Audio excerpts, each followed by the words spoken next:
Slash and Burn is a podcast about fanfiction. It is filled with loud swearing and explicit sexual description. It is not for children, nor the weak of stomach, nor will. Although we attribute to authors as best we can, we have no legal rights to the written works we discuss, nor the characters and universes upon which they are based. We also firmly believe that as long as what you're doing isn't hurting anyone else, whatever you do to get your jollies is all well and good. Join us and have some laughs over the world of fanfic. And seriously, this shit is filthy. You've been warned. Welcome to the magical realm.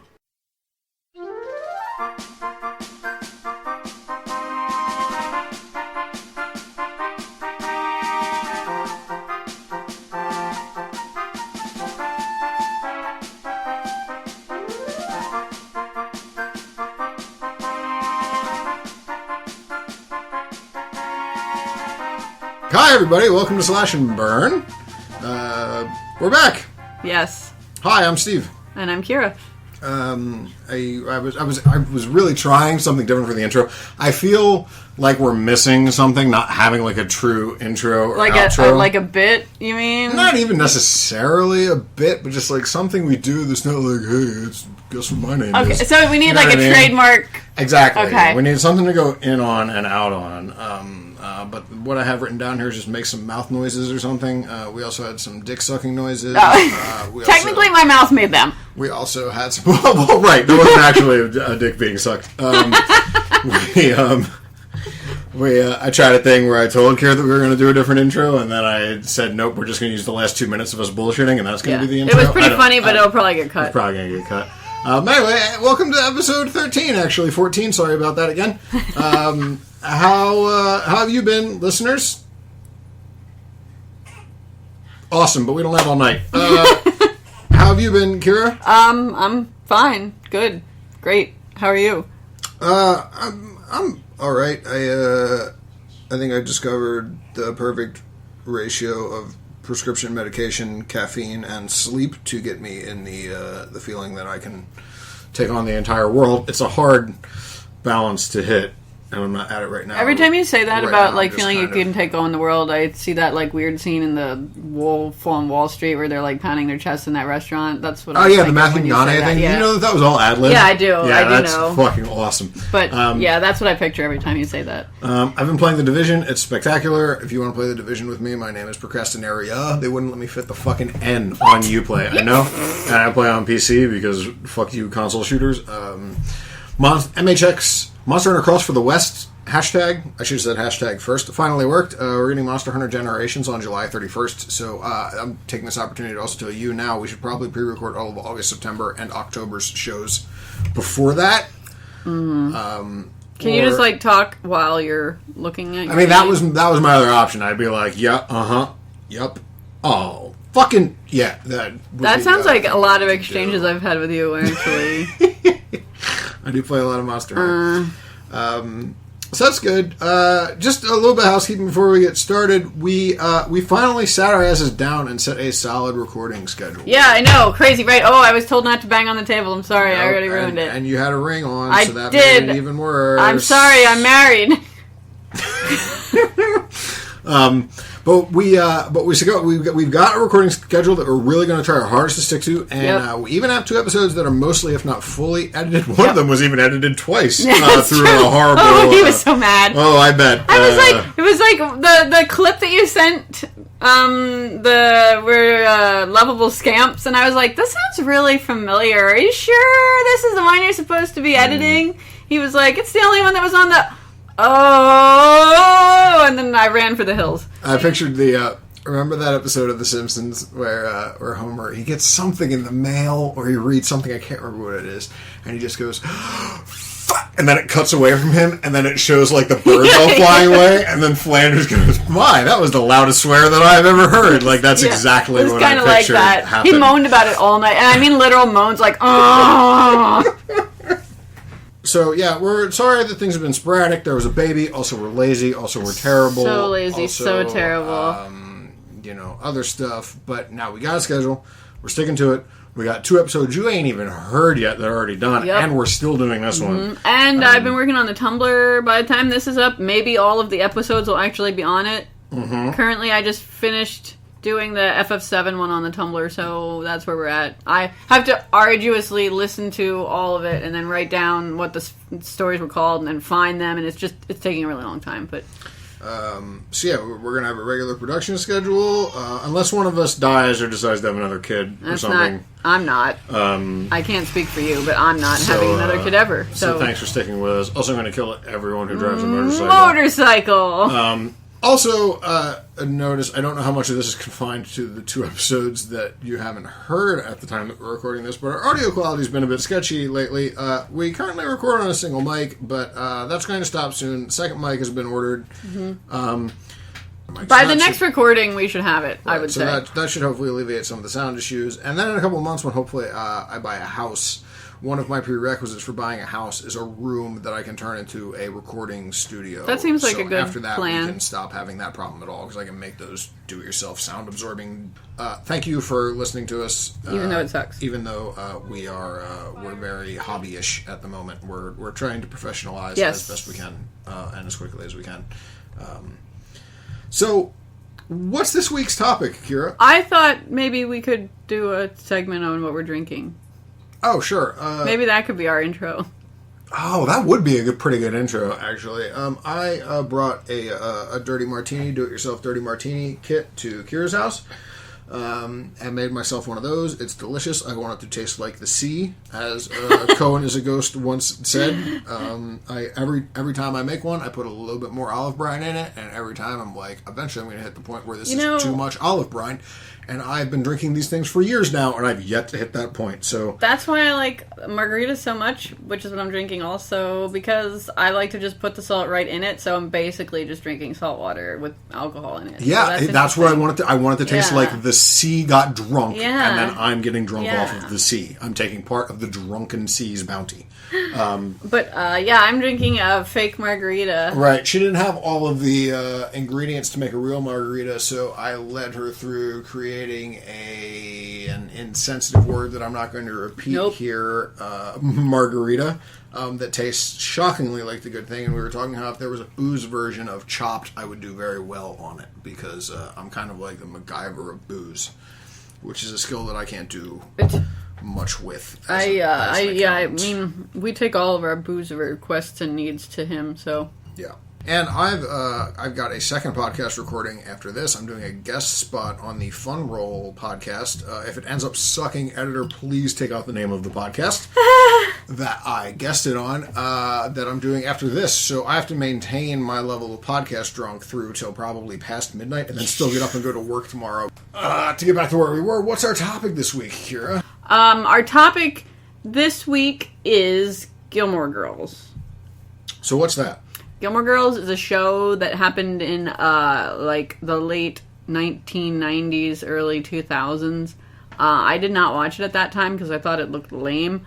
But a friend of mine who probably, again, does not want her name said on this podcast, watched it all on Netflix and talked about it a lot. So I thought I would give it a try, and I ended up really enjoying it. And it's about this single mom and her teen daughter and their, antics. And, it sounds really dumb and lame, but it's actually, you end up, caring about the characters a lot over the course of the show, and it's weirdly emotional.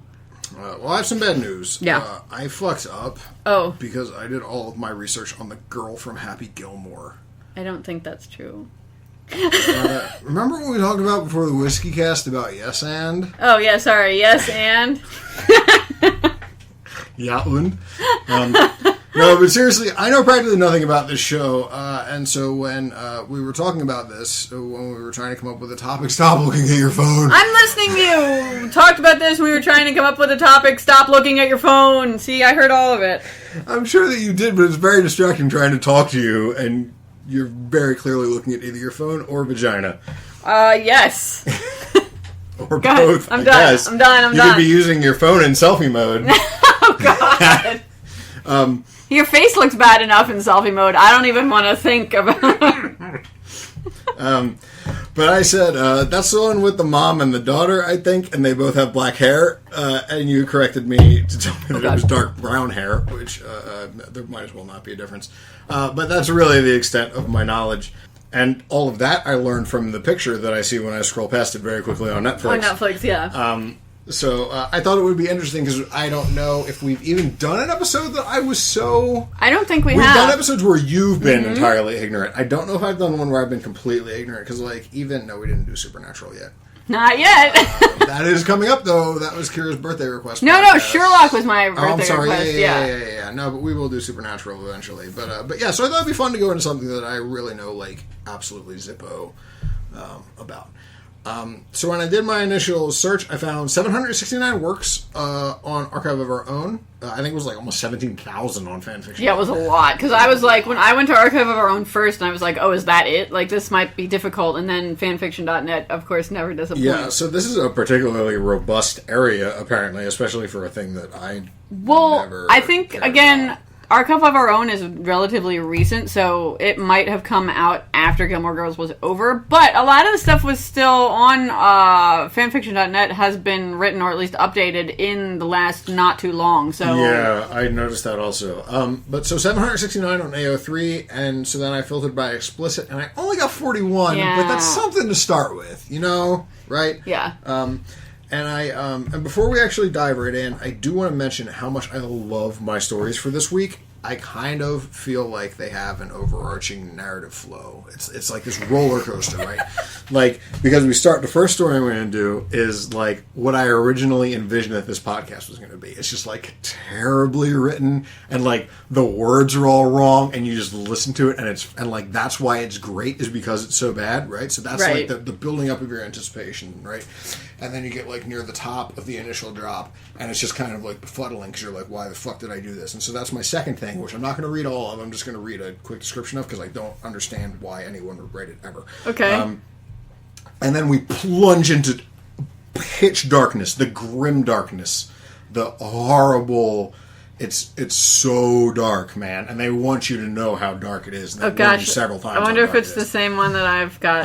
I linked you to all of them, but I don't. Oh right, no, I didn't click on them. I just, oh man, maybe I should have clicked on them. And then my final one is it's all of those things wrapped into one ball. This last story that I found, my God, I loved it so much. But anyway, do you want to go first or second? I've got a lot of them, but that's just because I was unimpressed with. Oh no, I think you might have picked more than one of the same ones that I did. Well, we'll figure it out. Which one of mine that you saw did you do? 2 of them. Oh, Jesus. Yeah, that's pretty funny. Okay, well that's okay though, because I have a bunch, so I can just take those 2 out, even though I was really looking forward to the one. Okay. But no, it's fine. I can take those 2 out and still have 3, so that's fine. Okay, you want to go? I'll go first, because I got the one that I just want to mention in passing. Okay. So then we can still flip-flop. Okay. So when I start to read these, tell me if it's one of the ones that you picked also. Okay. My first one is called Enemy Love. Yes, that was one of them. It was so bad. I wanted to just read it start to finish because all of it is awful. I am going to read a lot of this. Good. I want to just a little bit behind the scenes. When we first envisioned this podcast, my actual initial idea for this podcast was a lot meaner. Like not just this episode, but like the whole podcast. The whole idea of the podcast was that we were going to look for not just things that we thought were interesting or like whatever, but just we were going to find the worst written shit that we could possibly find, and then at the end of the episode, we were going to talk about which one of us found the worst shit, and then we were going to have the voters, or the listeners, like write into us and be voters and tell us which of us they thought won the competition for shittiest fanfic. Yeah. We kind of moved away from that because I actually think it's more interesting and fun to do it the way that we're doing it. I thought the same thing when we began, that this would be kind of like a really mean, like critical, like just find the worst. But really, I think it's been more of an exploration, and I think that's really fascinating. Some things that I legitimately have enjoyed on a non-ironic level too. So with that initial idea in my head, this was the kind of thing that I was picturing. Yes. So sorry to Heather 18 on Archive of Our Own. So I'm just going to start real quick. I'm going to read you the author's summary that appears at the top of the story. Jess Mariano moved to Stars Hollow when things went south with his dad. Stars Hollow holed Dean Forrester, a guy he dearly hated. Dean Forrester loved going to Luke's dinner, but now Jess was back and working at the same dinner. So just from those two sentences, It's pretty much all you need to know. you might have already an idea why I picked this one. So near the beginning of, so I'm guessing that from what I gathered anyway, Dean and Luke are two dudes on the show, and maybe they both were romantic interests of one of the Yes. main character, probably Yeah. the younger one. Yes, you are correct. Okay, That is true. I'm glad I got that much. So I'm just gonna read. I'm gonna start reading here because it's so, man. So bad. I love like this just so like much. start to finish, it's beautiful. Like It is, and I cut out some of it, but I tried to keep the best pockets. The stars covered the sky over Stars Hollow, leaving a warm, cloudless day. Jess Mariano stepped out of his uncle's dinner, removing a smoke from his pocket. pause. You are pausing as though there are commas that do not exist. It's true. I have a very. I'm gonna need you to read it as it's written. I'm gonna try. If you think you hear me saying punctuation, I'm probably not. But I'll try my best to read it as it is written. And I try to do that all of the time, but there's I know, it's so hard little because you just- punctuation yeah. here that it's stretching my abilities to the limit. Okay. Jess Mariano stepped out of his uncle's dinner, removing a smoke from his pocket. That's better. He rarely ever smoked, but on few and far between moments. Luke Danes, his uncle, and him had found a happy medium, so they didn't argue as much. There's an actual comma there. Which was great sense. Things hadn't worked out in California with his really dad. Really, Dad. Jimmy was great, but after a few years, he became less than welcome. Comma, Luke has said he would always have a place here, which was why he was back and, in fact, just turned 21. With the problems he had been having in California, he didn't really trust himself to have that much access to so many bars. This way, he was around people that cared about him. Okay. Taking a long drag from the cigarette, he let the smoke burn his throat before blowing it out. Walking down the sidewalk, he stopped in front of Deuce's Market. It's Doses, actually, but I know it doesn't... I'm going to keep saying That's Deuce's. fine. Fuck it. Go nuts. As he looked through the window, he caught a glimpse of Dean Forrester bagging grosses. The two of them never saw eye to eye, and he was pretty sure the last time they met, Jess kicked Foster's ass. They had both been in love with the same girl, Rory Gilmore. After Jess had failed to graduate high school, Luke threw him out, and things between him and Rory faded. Walking away, he wasn't really sure where he was going, but the walking felt good. Jess was 5 inches, 10-foot boy. I don't know if you noticed that, but he used the wrong... he used the wrong ones. I didn't notice. With black hair and brown eyes. He had a crazy mother and a father who never wanted him, which pretty much told the story why he never trusted anyone, and had what everyone called a bad temper with an attitude to match. The only one who actually stood by him and tried to help was Luke in this town. Mine's Dean, who would love nothing more than just to drop off the face of the earth. Well, same here. I think mine was supposed to be minus. Oh, okay. I guess that, yeah. That rocks. So Jess stops at Rory's house and finds out from the neighbor lady that Rory went to dinner, so she's not home. And so he goes home. She gave a shack of her head and a wave. So he goes home and reads. I guess books and reading were a big thing or something? Mm-hmm. Okay, so even though he Rory's fell out like of really high school, smart he and really like liked to he's read. really smart, but like he was that dude who's too cool for the establishment man. Gotcha. So like he read a lot of books and was intelligent, but he wasn't gonna answer question in class because who needs that? Right. Yeah. You're not going to tell me what circle to fill Yeah. in on my Scantron. I've found that he seems to be the most popular pairing with her in fanfiction, and I don't get it because I think he was literally her worst love interest. But anyway, I digress. So instead he goes home and he reads some stuff, but then the next day he has to go back to work at the dinner. And so while he's working at the dinner, suddenly he spots the hated Dean. When did he start coming in here turning? He spotted Dean. Oh, well, he met Rory and her mom about 2 weeks ago and has been a regular ever since. And no, he is not dating her. She has this new guy up at Yale. There were some quotation marks in there, but it doesn't say who is quoting what. I think the first part was Jess and the second part is his uncle, Correct, who I guess yeah. runs the dinner. Yes, he does run the dinner. Okay. Not really ready to relax, he grabbed the coffee pot and walked over. What can I get you, Forrester? Dean didn't even have to look up to know that voice, the one that slices through him and made him angerize.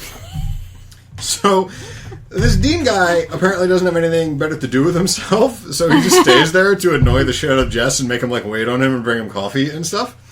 But after a couple of hours, it mentions how his voice doesn't cut-throw him anymore. And instead, he decides that he kind of likes it. But then Jess disappears, and so Dean asks Luke, the uncle, it's really... all these... First of all, many of these names can be either male or female, which really throws me off. And I don't have any mental picture of these characters. So well, here, let me tell you. Dean is Sam from Supernatural. Okay, that was something we were talking about. And Jess is Peter Petrelli from Heroes. Oh, no shit. Yeah. Okay.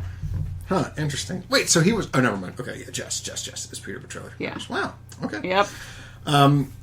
It's really disorienting to watch this show. But Jess disappears, so Dean asks Luke where he went, and he's told that he went to lunch, so the idea comes over Dean to go find him, at which point we cut to Jess, who, and now I'm going to start reading again, chalked down a second peanut butter and jelly sandwich. Ever since Dean came to dinner, he hadn't been hungry. Well, no more. I am not going to let that Forrester kid get to me, as he stood up and cleaned up. Finishing lunch, he came down only to have the table empty. The scary part was he actually hoped he was there. So, he finished dinner, came back to the diner. He finished lunch and came back to the dinner. Sorry. Sorry. That's why he has to go upstairs to eat lunch, because it's not a lunch, that's it's a dinner. Right. Exactly. But he comes back to the dinner, and the guy's not there, and he's secretly like, damn, because he kind of wanted him to be there, even though, like, 2 hours ago, he hated this guy more than anything in the world. So within the course of, like, 3 hours, these dudes went from not being able to stand each other to secret but very poorly concealed longing for one another. Yeah. It seems like a pretty quick turnaround, which was my first question for you as someone who actually watched the show. Was there ever anything betwixt them? And I looked for it super everywhere. Way beneath the surface of blind. I looked for it everywhere and no. Like, they just really disliked each other. And it wasn't even like a sexy dislike. Like, a lot of smoldering glances across rooms. It wasn't like that. Like a hate unfuck. Yeah, no. Or no, so I guess it was a hate unfuck. Not a hate wish fuck. Right. Yeah, sure. Yeah. So Jess falls asleep, and he wakes up the next morning, and he still can't get Dean out of his head, so much that he injures himself in the bathroom because he's thinking about it so much. Quote, he put a small Band-Aid on his leg where he had jammed it into the faucet. Now, I think that means that he just walked into the faucet. Well, it says he bashes his head on the wall accidentally. Bashing his head on the wall by accident, he fell to the tub. Jess, what happened? Are you all right?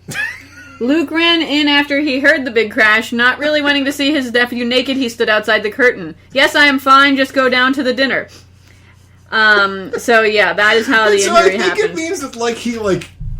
I don't know, like he like kicked the faucet or something, but like to me, it like the picture that popped into my head was like he got his like foot stuck in the faucet of the bathtub, and I laughed at that for several minutes straight thinking about that, where he jammed it into the faucet. Get in there. Help me! I've become 127 hours to buy my tub. Sorry, that wasn't that funny. Thanks. I thought that was one of my best jokes that I wrote. God, this isn't going to be good. So, he meets up with Rory, his former girlfriend, I guess, which you confirmed to me earlier. This next section is just baffling. I have no idea what's happening. I go to Yale now, so only home when I can get away. Eyeing the bag, just shoved it in her direction. She shifted throw his selection. Nice chooses you have there. I approve, she gave a big smile. He went to the bookstore and she's looking through the bag of books that he bought, and she's approving of the books that he has purchased. Okay, that makes more sense. Yeah. Than sort of what I had in my head, which was nothing. It was just a giant. It was like unknowable, the picture that my brain was trying to create from those. Just like a question mark. Yeah. So he decides that now that he's happy for her and he hopes that they can just be friends, maybe he's not interested in fucking her anymore. Which is good because he's about to fuck that other guy that he hated until like 5 minutes ago. So these two dudes basically just spend a couple of days hanging around each other all day while trying to make it look like they're not hanging around each other all day, and more deciding that they just like hearing each other's voices. That's mentioned like over and over and over again. Yeah. But they won't tell each other that. Eventually, Dean manages to track down Jess while he's eating lunch upstairs of the dinner. And they share a meal of, I guess, peanut butter and jelly sandwiches. And then it gets to sexy cleanup time. Dean placed their plates in the sink. Walking over, Jess grabbed Dean's arm, feeling him stiffen underneath his touch, which that's... Not the stiffening that you're thinking of. I know. I'm just like, that's not the right place to... But stiffen, whatever. Yeah. The two stared at each other for some time before Jess took the back of Dean's neck. It's like, yoink. Give that back. This is mine now. Leaning up, he pressed their lips together, feeling hot heat scale his... Hot heat is a phrase that comes up over and over and over again. Feeling hot heat scale his body. After a minute, Dean took a step back. Looking more into each other's eyes, they both seemed to be searching for something. Grabbing the doorknob, Jess left promptly. Leaving Dean alone in the office, he went into the back so Dean could make his escape. Jess never saw him leave, but he assumed he did. He's been hiding in the closet the whole time. For the remainder of the day, he tried his hardest to ignore the feeling inside. The feeling that he wanted to do it again and how good it felt the first time. When the day ended, he went to his room, but he was certain he wouldn't sleep that night. It's curtains for you. So, a question for you here. Is this the most words that are still words, but not the word the author meant to type at all in a story that we've read thus far in the show? I think so, I think so, too. Okay. So, Jess manages to fall asleep, but then suddenly he wakes up to find Dean just, like, creepily standing over him in his bedroom. Yeah, I'm still not clear if that was a dream sequence or not. Right, so I'm pretty sure it was. They start to kiss and stuff, and it's so hot, and he takes off some clothes because it's so hot, and there's more kissing, and it's so hot, and it just keeps talking about how hot it is. Like literally hot. And then Jess falls out of bed, and actually he was dreaming because he left his space heater on, and his space heater was making the room too hot, which is why he had to keep taking his clothes off in the dream. I guess that makes sense. What a weird plot device that shit is. Seriously. So this whole back and forth, I'm annoying you, but actually I totally want to suck your dick, goes on for like days or weeks or whatever. And then finally one of them comes to the other's house late in the night. As they walked around, Dean brushed against Jess's arm. Hot heat. There we go again. Rushed throws Jess, and the need to kiss and touch him overwhelmed everything else. Grabbing Dean, he took his mouth in his. Opening up, he felt the sweet taste explode in his mouth. Turning Dean wrapped in his arms around Jess pulled him closer. I'm looking at it, and I still don't understand. He wanted to pull away, tell Dean how sorry he was, that it was okay that he didn't feel the same. But kissing Dean soon became the only way he could live. Wow. That got real serious real fast. Jess felt himself falling, then they both landed on the bed. He pressed harder into the kiss as he felt Jess's warm body against him. Moving up to the pillows, Jess got up to be on top. Straddling Dean's waist, Jess removed his shirt so that his newfound lover could touch his bare skin. He ran his hands up Mariano's naked torso, feeling the hot skin under his touch. Moving around, Jess could feel Dean's hard cock. While I wasn't sure you liked... Well, I'm sorry. Yeah. I see you have been holding out on me, Foster. Yeah. I thought it was Forrester. It was, Foster? yeah. Okay. As he grinned a little harder into his groin, he heard Dean release a small moan. Is that a thing that, like, turns you on? Like, just smiling really hard against your peen? I don't know that it's ever happened. I don't know. I'm having a hard time thinking about it and imagining what my reaction would be. I imagine I'd probably be more weirded out than anything. Because it would just be, like, if we're really talking about smiling, they were talking about, like, bared teeth and stuff. Well, it does say grin, so, like, a grin is generally Yeah, exactly. Even with the head nod and everything. Yeah. It's just, like, slick teeth moving against your velvety flesh, I guess. A Cheshire cat is about to give you head. No. For a while, I wasn't sure you liked me, he continued as he saw the fire burn hotter in Dean's eyes. With Jess on him making him feel so good, he wasn't sure he would be able to form words. Lying on top of Dean, he kissed him. Letting each kiss go deeper, Dean wasn't sure he could take much more. He needs Jess, and he needed him now. Helping each other finish his removing their clothes, Jess never knew how much Dean's shirt covered up. He was like Cronenberg, Dean, under there. Over the last few years, Dean had grown up, so had Jess. But Dean's body had grown also. He was so muscular. Letting their bodies lay together, they explored as much as they could with their hands. Just leave us there. Dean flipped Jess around to where? Spelled like the things that I have on sale at my general store. He was on bottom. Finding that he needed, he raised Jess's legs up to his shoulders. Working gently, he opened Jess up. Sexiest sentence ever written. I'm sorry, I'm slamming on the table. I cannot stop. Jess grabbed the headboard, like, it's really looking for something to do. Wouldn't you? I don't know, I imagine if two guys were That fucking, is like, this is like, the most 6 poorly inches from me. described sex I've ever heard. Okay, but if it was actually happening, I imagine I would still probably find it hard to look away. I guess. I imagine. The headboard moaned loudly as he moved in and out. Nothing's been inserted yet. Yeah. At least that I have been able to tell. Well, yeah, it's... Loving to hear his lover's voice, he teased him over and over just so he would beg and moan for more. To think just a couple weeks ago, Dean would have laughed in your face if you told him he would be here right here now. But now he wouldn't want to be anywhere else. He felt pain as Dean first started, but he soon became to enjoy the sensation. How was it for you? I became to enjoy this. See, really, this is exactly what I expected this podcast to be in its entirety. This is such a perfect encapsulation. He became to enjoy He felt pain as Dean first started, but he soon became to enjoy the sensation. Continuing, he added another with slightly more pain, but still hit his prostate. So this is like... No, but still he wanted more. You have to keep reading till you get to the prostate. Oh, sorry, I skipped a line. My apologies. Continuing, he added another with slightly more pain, but still he wanted more. After the third finger, Jess was begging Dean to fuck him. Rocking hard into his hand, he was moaning deeply each time he hit his prostate. There you go. Sorry. Getting ready himself, he moved it in still pretty tight. Dean moved slowly, making it fell so good. Yeah. Dean No More, which is my favorite Faith No More cover band. Panting hard, he knew he wanted every inch. Hang in there all right, working his way out, he moved back in. Growing... This is like a 9-year-old wrote it.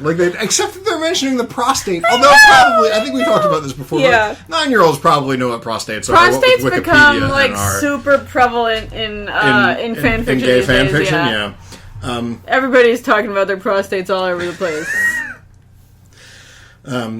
Growing more pleasurable, Jess felt the waves of sensation wash over him with every movement. He gripped the headboard tighter. Board spelled correctly that time, although the headboard is still 2 words. Yeah. And pushed deeper into his lover's movement. Which, That's disgusting. I know what again. Author. Invest in a thesaurus because movement, I get it, but movement I would go with your push deeper into his lover's thrusts, perhaps. Yeah, exactly. Movement is what your overly religious mom calls your poop when she doesn't want you to call it poop because even poop is too offensive.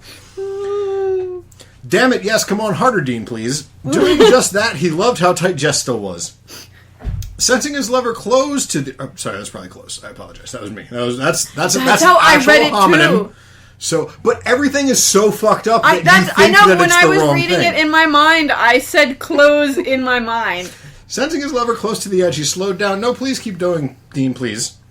He wanted to make this moment last, but he did as Jess wanted him to. Moving again, he grabbed Jess's dick and stroked hard to the same rhythm as he moved. Going over, he screamed Dean's name, sending him into total bliss. Coming all over Dean's hand, he soon followed, letting his warm, sticky fill Jess. It's a warm, sticky what? Phil. That's what I'm going to start calling it now. Are you ready for my Phil? My warm, sticky fill. Oh, God. Oh. Clapping beside Jess. What is that? What was that supposed to be? Maybe, I think. Oh, that makes a lot of sense. But it's not what it says. Clap. Do you think it was sarcastic clap, or do you think it was? No, that's a sarcastic clap. But it's sarcastic slow clap. Yeah, I guess. I don't. Clapping beside Jess, they lied there in silence as they listened to their breathing return to normal. Jess saw Dean drifting to sleep. Hey, like horses eat. Are you awake? He pushed some hair away from Dean's eyes. Are you sorry we did this? He didn't hear anything for a long moment, thinking he probably went to sleep. No, I'm not. Actually, I'm really glad we did. Ever since you left, I have been having feelings about you. Jess listened as he spoke, not wanting to not wanting to interrupt him as he silently agrees with him. But I pushed them off as anger. Jess smiled, knowing he had been doing almost the same thing. He had really missed the foster kid. Is his name Foster or Forrester? Forrester. Okay, because the foster kid... I know. That's good, because I would be very disappointed to have been the only one here with the feelings. Giving him a small kiss, they both dozed off. So, the feelings. I've come down with a bad case of the feelings. I'm not going to be into work today.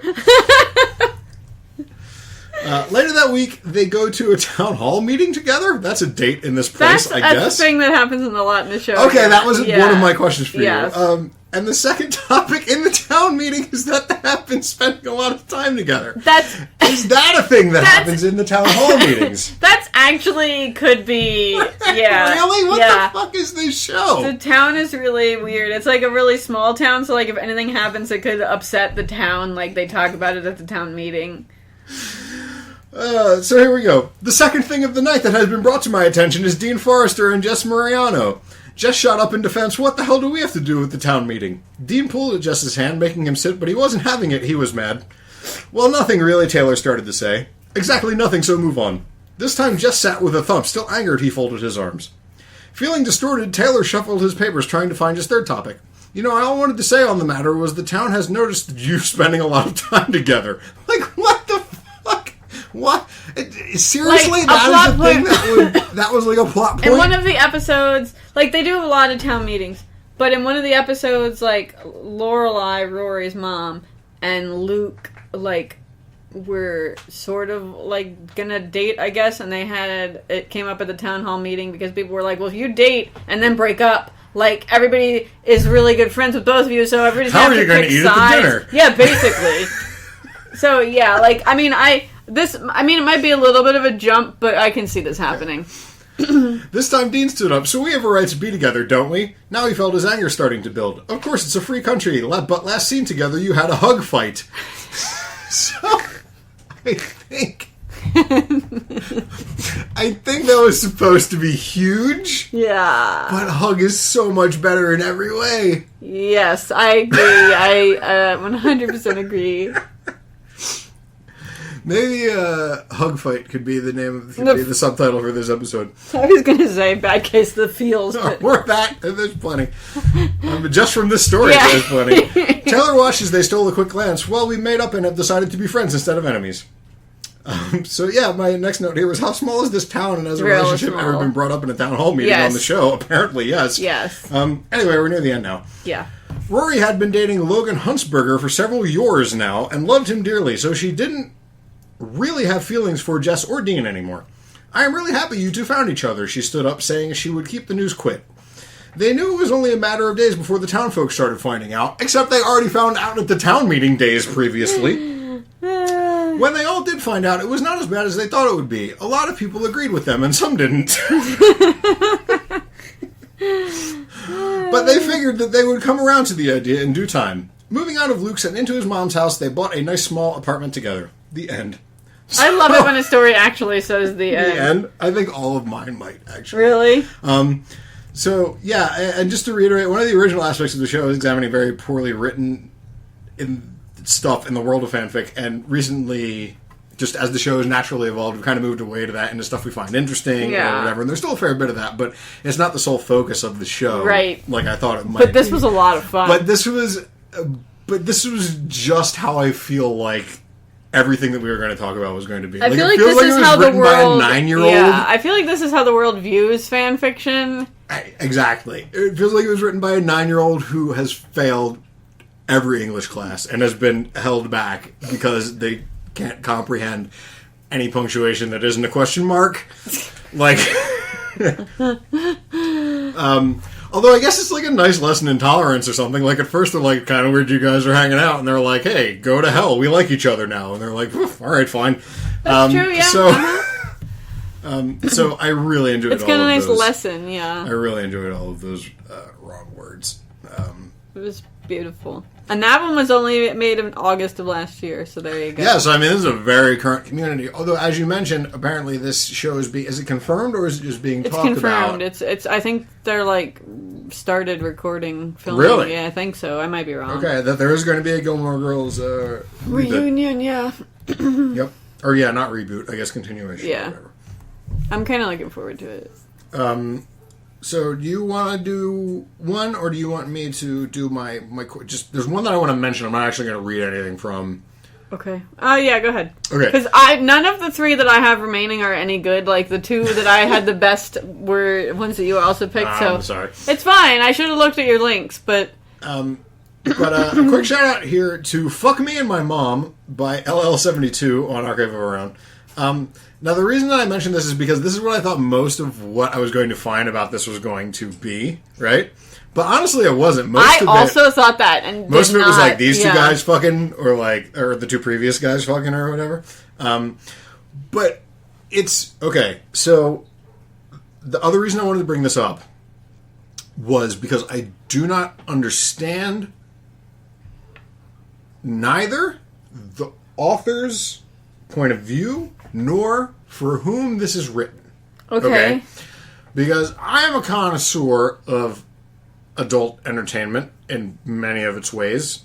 But this is weird because it's written from... Okay, so the title of it is Fuck Me and My Mom. Mm-hmm. So you would think that it would be written from daughter's perspective. Yes. But it's not. Okay. It's written from fucker's perspective. Oh.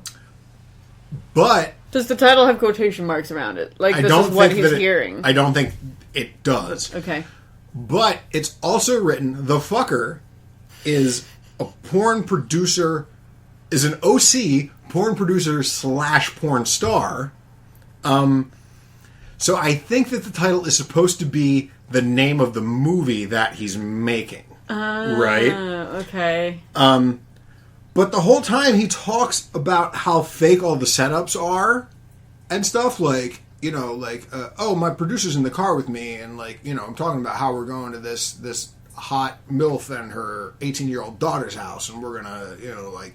But, like, really, we had prearranged all of this, and, like, we knew all the positions that we were going to do, right. And she's going to say that she's never had it up the ass, but actually she has, but people want it better that way.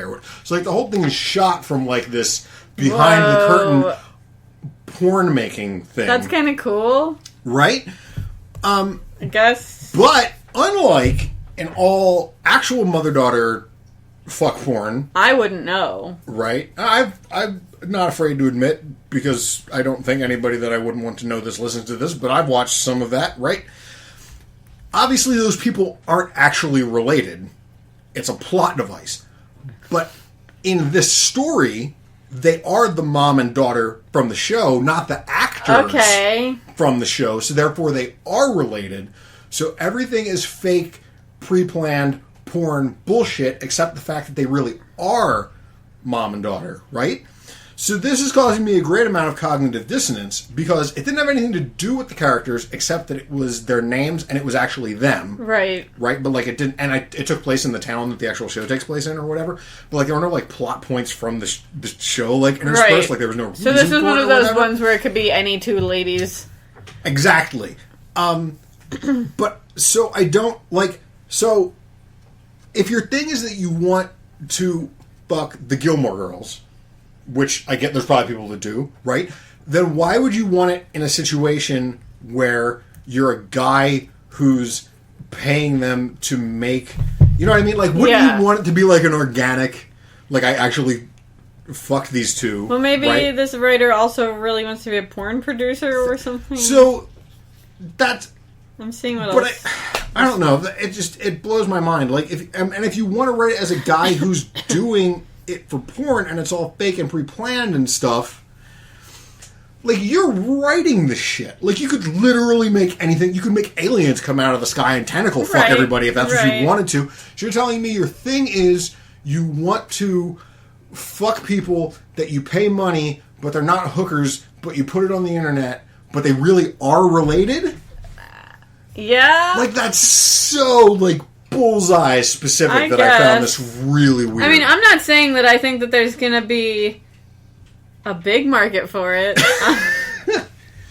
Man, that's bizarre. Because, like, the whole point of mom-daughter porn is, like, that's the fantasy, right? Is that the fantasy? Well, I think... like, what... I guess...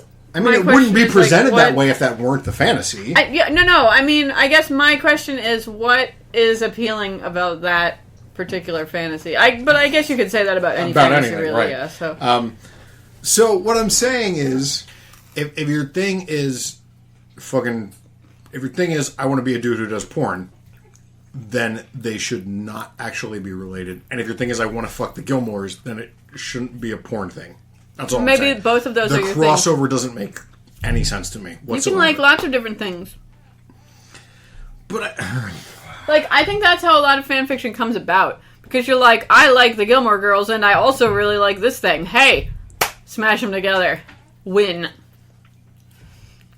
But then, I don't know. I feel I'm going to be wrestling with this one for a long time. I think it makes super sense. And I mean, like, I've read some things by accident that, like, had nothing to do with the show. Were obviously someone's personal, individual, like, kink. And I was like, where did this even come from? This doesn't suit the characters at all. But, like, I don't know. It happens. Oh, no, I'm eating on mic. No, don't do that. Stop it. Stop it. You were explicitly told not to do it. I'm eating under the table. Anyway, well, you can't do that anymore because it's your turn to go.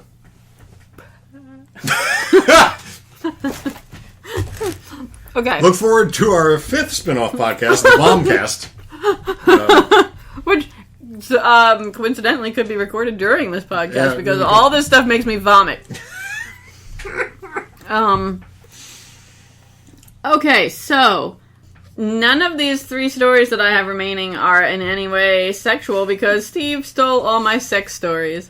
You can read the other one that we split if you want to. No, maybe I'll read it. Okay. Because, I mean, I felt like we both commented the Pall of Death. Okay. Yeah, you can totally read that one. It's a short one. Yeah, it is. And I just was going to read the whole And I mean, yeah, like, I feel like we both tore into that first one together, so, yeah. Okay, but anyway, I guess I'll start with this one because this is why I wanted to pick Gilmore Girls because I was desperate to read some supernatural Gilmore Girls fanfiction crossover. So is the reason that there's a big crossover with this just because Hank plays Dean or whatever the fuck? Sam! His name is Sam! We should do the Venture Brothers at some point, by the way. Yes!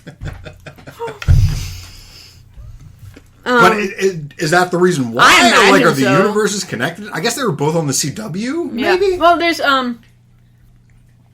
actually a scene that I was watching on YouTube yesterday, or maybe it was today, I don't know. Sometime when I was researching for the show. Apparently, and I didn't catch it the first time I watched through Supernatural because I had not watched the Gilmore Girls, but apparently in one of the scenes they're trying to catch a vampire or something, I think. I don't remember it doesn't matter what monster it was.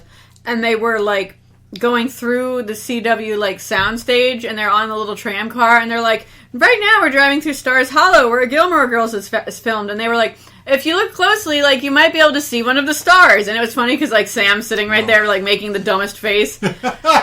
And, like, that didn't make any sense to me the first time I watched the show, but now that I have seen Gilmore Girls, it makes a lot more sense. But anyway, so I'm gonna guess yes, that's why there's so much crossover. So anyway, this one, I'm probably gonna read most of it because it's only 1,500 words long. There was a lot of supernatural crossover stories, but most of them seem to be, like, the Supernatural brothers show up in town. Like, Sam bears a striking resemblance to the Dean from Stars Hollow, which is not what I wanted at all.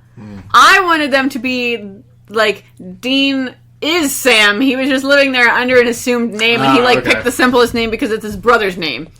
But there wasn't a whole lot of that to go around, and most of it was, like, really long, involved, like, actual plot stories, which I had no time for. Like, I'm not going to sit here and read your 50,000-word story. I'll go pick up a real book. The one I saw was, like, Sam dropped off Dean at the bus station, but then he thought he saw Dean, and so he was like, Dean. And then Dean turned around, but it was the other Dean. Like, that was... So, but I was like, I don't know who any of these fucking people are, so this doesn't make any sense to me. I wasn't sure if it... Anyway. I picked this one because this, to me, is another way that you might think of fanfiction if you don't know anything about fanfiction. Just, like, completely over the top. Everybody acting completely out of character, which is often abbreviated as OOC. So this one's called In Which the Winchesters Meet a Complete Demon. I feel like they've done that a couple times. Yeah. Like, I think most demons on that show are complete demons. And I like the author's note, which says, Sam's actor played Dean on Gilmore Girls, one of Rory's boyfriends. I became amused by the idea and made a cute little crossover fic. Made even more amusing by the fact that Peter Petrelli's actor on Heroes played Jess on Gilmore Girls, another one of Rory's boyfriends. So yeah, like, this author's obviously really pleased with her. So where's the holy grail of Heroes, Gilmore Girls, Supernatural triple crossover? Oh shit, really? Yeah, okay. But just briefly. Just at the very end. The story opens, and this apparently takes place during the Lilith arc on Supernatural, because they're talking about beating Lilith. And they go... well, I'll just read it. I'm positive, Dean, I can beat Lilith. As your older brother, I won't let you. Both Winchesters glared at each other as they entered the little diner. The bell tinkled, and You mean dinner. And the owner of the diner looked up. Now, every time I read it, I want to say dinner. It was a quaint little place in this quaint little town. Nothing that stood out too much. It was exactly like the hundreds of other small diners they'd visited all over the country. So they weren't expecting anything out of the ordinary when they walked in. All they wanted was some food. A girl was talking animatedly to the owner of the diner, a man named Luke. She glanced up. She glanced up, annoyed by the loud arguing of the two people who just came in, but her eyes lit up when she saw them, as if she knew them. Dean, she squealed happily and mumbled depressingly at the same time. I can't believe it's you. I can't even process what that would sound like. Can you try? That is another unknowable. Hold on. Say, give me the two. Squealed happily and mumbled depressingly.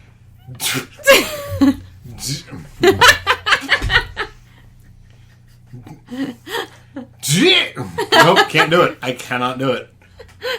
Sam glanced at his older brother. Dean Winchester didn't look like he recognized the girl. He just looked, well, confused. Oh, Dean, the girl cried out. I realized I made a mistake after all. I broke up with Logan last week, and fate would have it that you would choose this day to show up in front of me. Let's forget why we broke up and get together again. I need a hot boyfriend, damn it. Let's rekindle our lost love. I'm sorry, outlost love.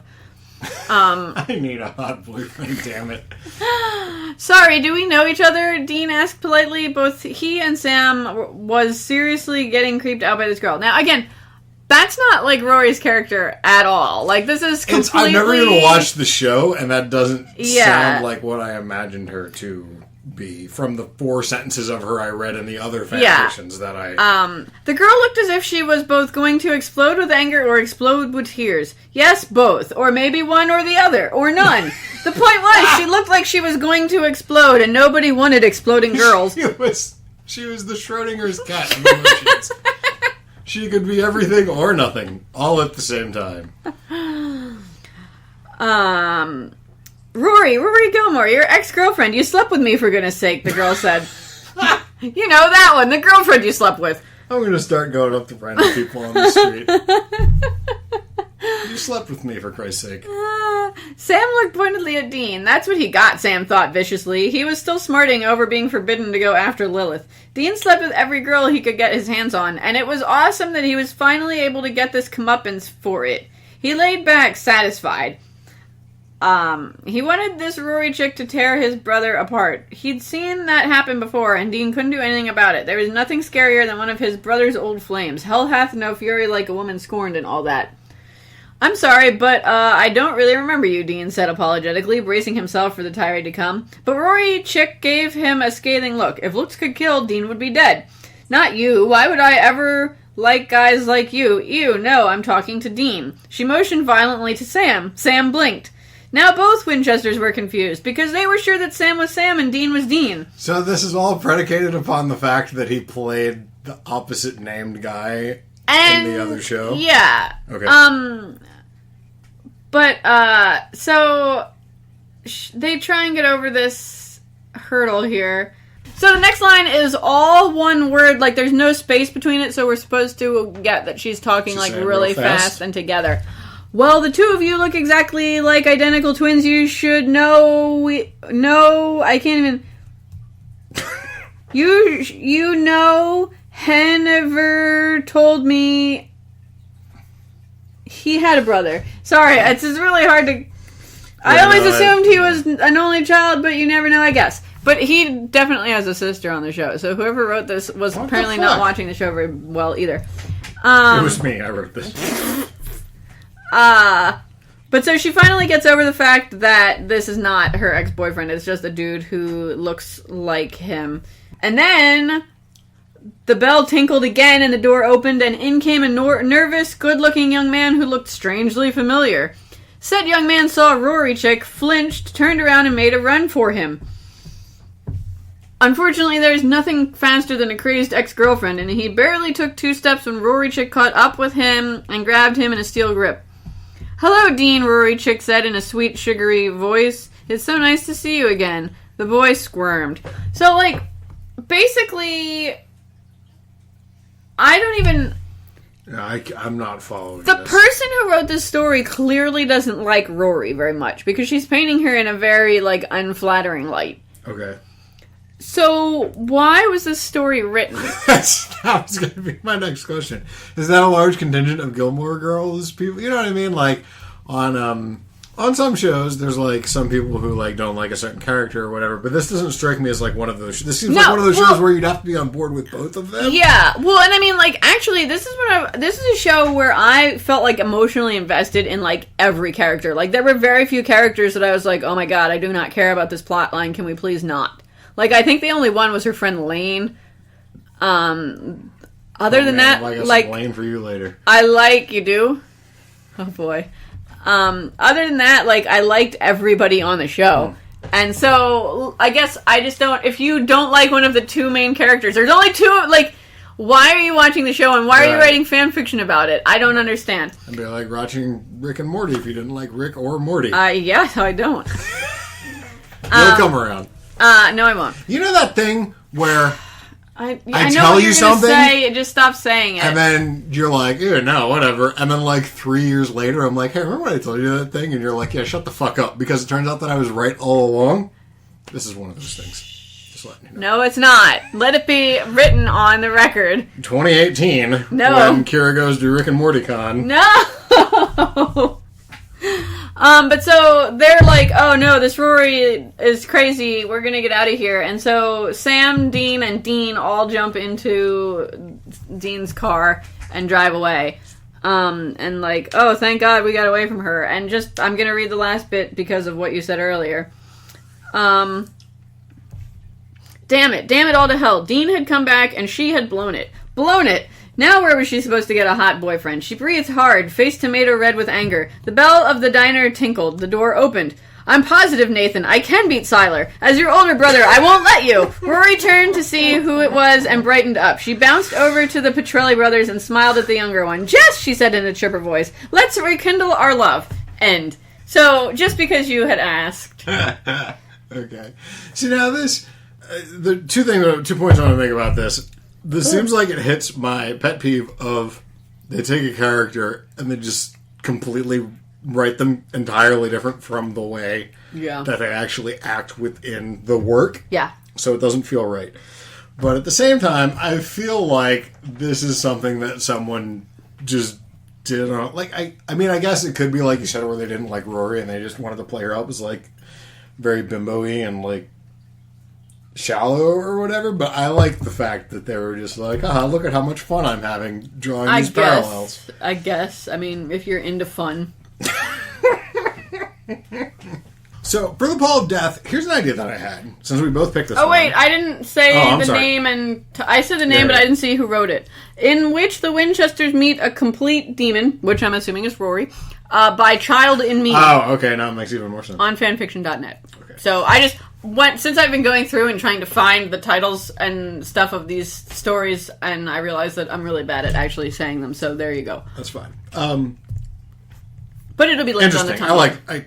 I didn't like the story, but I liked... what it represented? Exactly. Okay. Well, that's why I picked it. So for the Pall of Death, since we both picked it, and since we were both planning on reading the entire thing, here's my idea. Okay. Let's alternate paragraphs. Okay. And since every sentence like is basically a paragraph. Yeah, exactly. Okay, so there's only 2 of us. Yeah. And we have to try to count down and hope that we don't get the sentence that has gonad in it. That happened to me once in 7th grade science class. And it was me. It was the hardest thing in the world to not laugh when I said gonad. I forget what book it was even.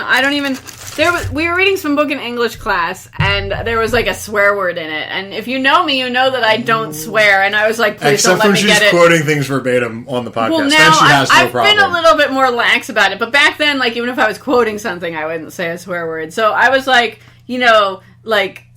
please don't let it be me. Please don't let it be me. And of course it was me. And like, I have like the hardest time, like even getting the word like, hell out. And I was like, oh God, they had to hear it because I'm like, hell.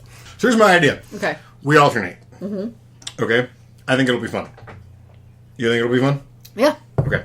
And is the whole like introduction going to be like one paragraph? I started with they remember the positivity. Okay, because I really enjoyed the whole like author's note and rating. Okay, I didn't do that. So if you want to do that, let's do that, and then I'll start with the first the first sentence of the actual thing. That sounds good, and hopefully neither of us get any bad words. Right. Okay. So this, if I say gonads, I'm gonna laugh. I'm just gonna tell you. This is called The Pall of Death. It's by Mr. Shrimpf. There's no R in there. Mr. Schimpf. That's you better. are correct. On Archive of Our Own. Okay, so it says pairings, Paris/Rory in Gilmore Girls. Spoilers are start of season 5 with several items changed. Rating is NC-17 for extreme dark themes, drug abuse, self-harm, and dangerous sexual acts. Grimdark. Summary is Paris and Rory try to deal with the death of their lovers in ways that are extreme and could bring them to their own ends. That's with no E at the beginning, 4 M's. XXX. 7 X's. Author's note. This scene is not for everybody and deals with mourning in a way that many would not be comfortable with. And it's not for you. It's an NC-17 scene. I advise you that if you're used to positive Paris/Rory, this is definitely not a scene you want to read. Now me, I have always been a positive Paris/Rory, so it was difficult for me to delve into this, but for the sake of our fans, I decided that I was going to make the personal sacrifice. Okay, so go ahead. So that's... Yep, okay. that's it. They remember the positivity in their lives before they left New Haven 6 months ago. How much of a glow they had about their love lives, and how nothing could go wrong for them after they turned the keys for Durfee 5. I'm guessing that was like the name of the apartment where they lived or something. Their dorm. I don't remember it being called that funny, but maybe it was, or maybe that's a typo. That seems like a lifetime ago. Their new dorm is always dark. Their grades are still high, but there's no passion in their work. Logan Huntsberger never convinced Rory to join the brigade because one night away from Paris felt like her soul withered. What? Okay, so there's a lot of names there. Yeah. And also the brigade, none of which I understand. What? Can you explain that to Logan me? is Rory's boyfriend in part of the show, but apparently they never date in here because she's with Paris. The brigade is I forget what it's called, Life or Death Brigade or something like that. It's like a dumb secret society dealie that Rory joined in the show. Okay. Yeah. She is addicted in all the wrong ways. Paris questions her religion now.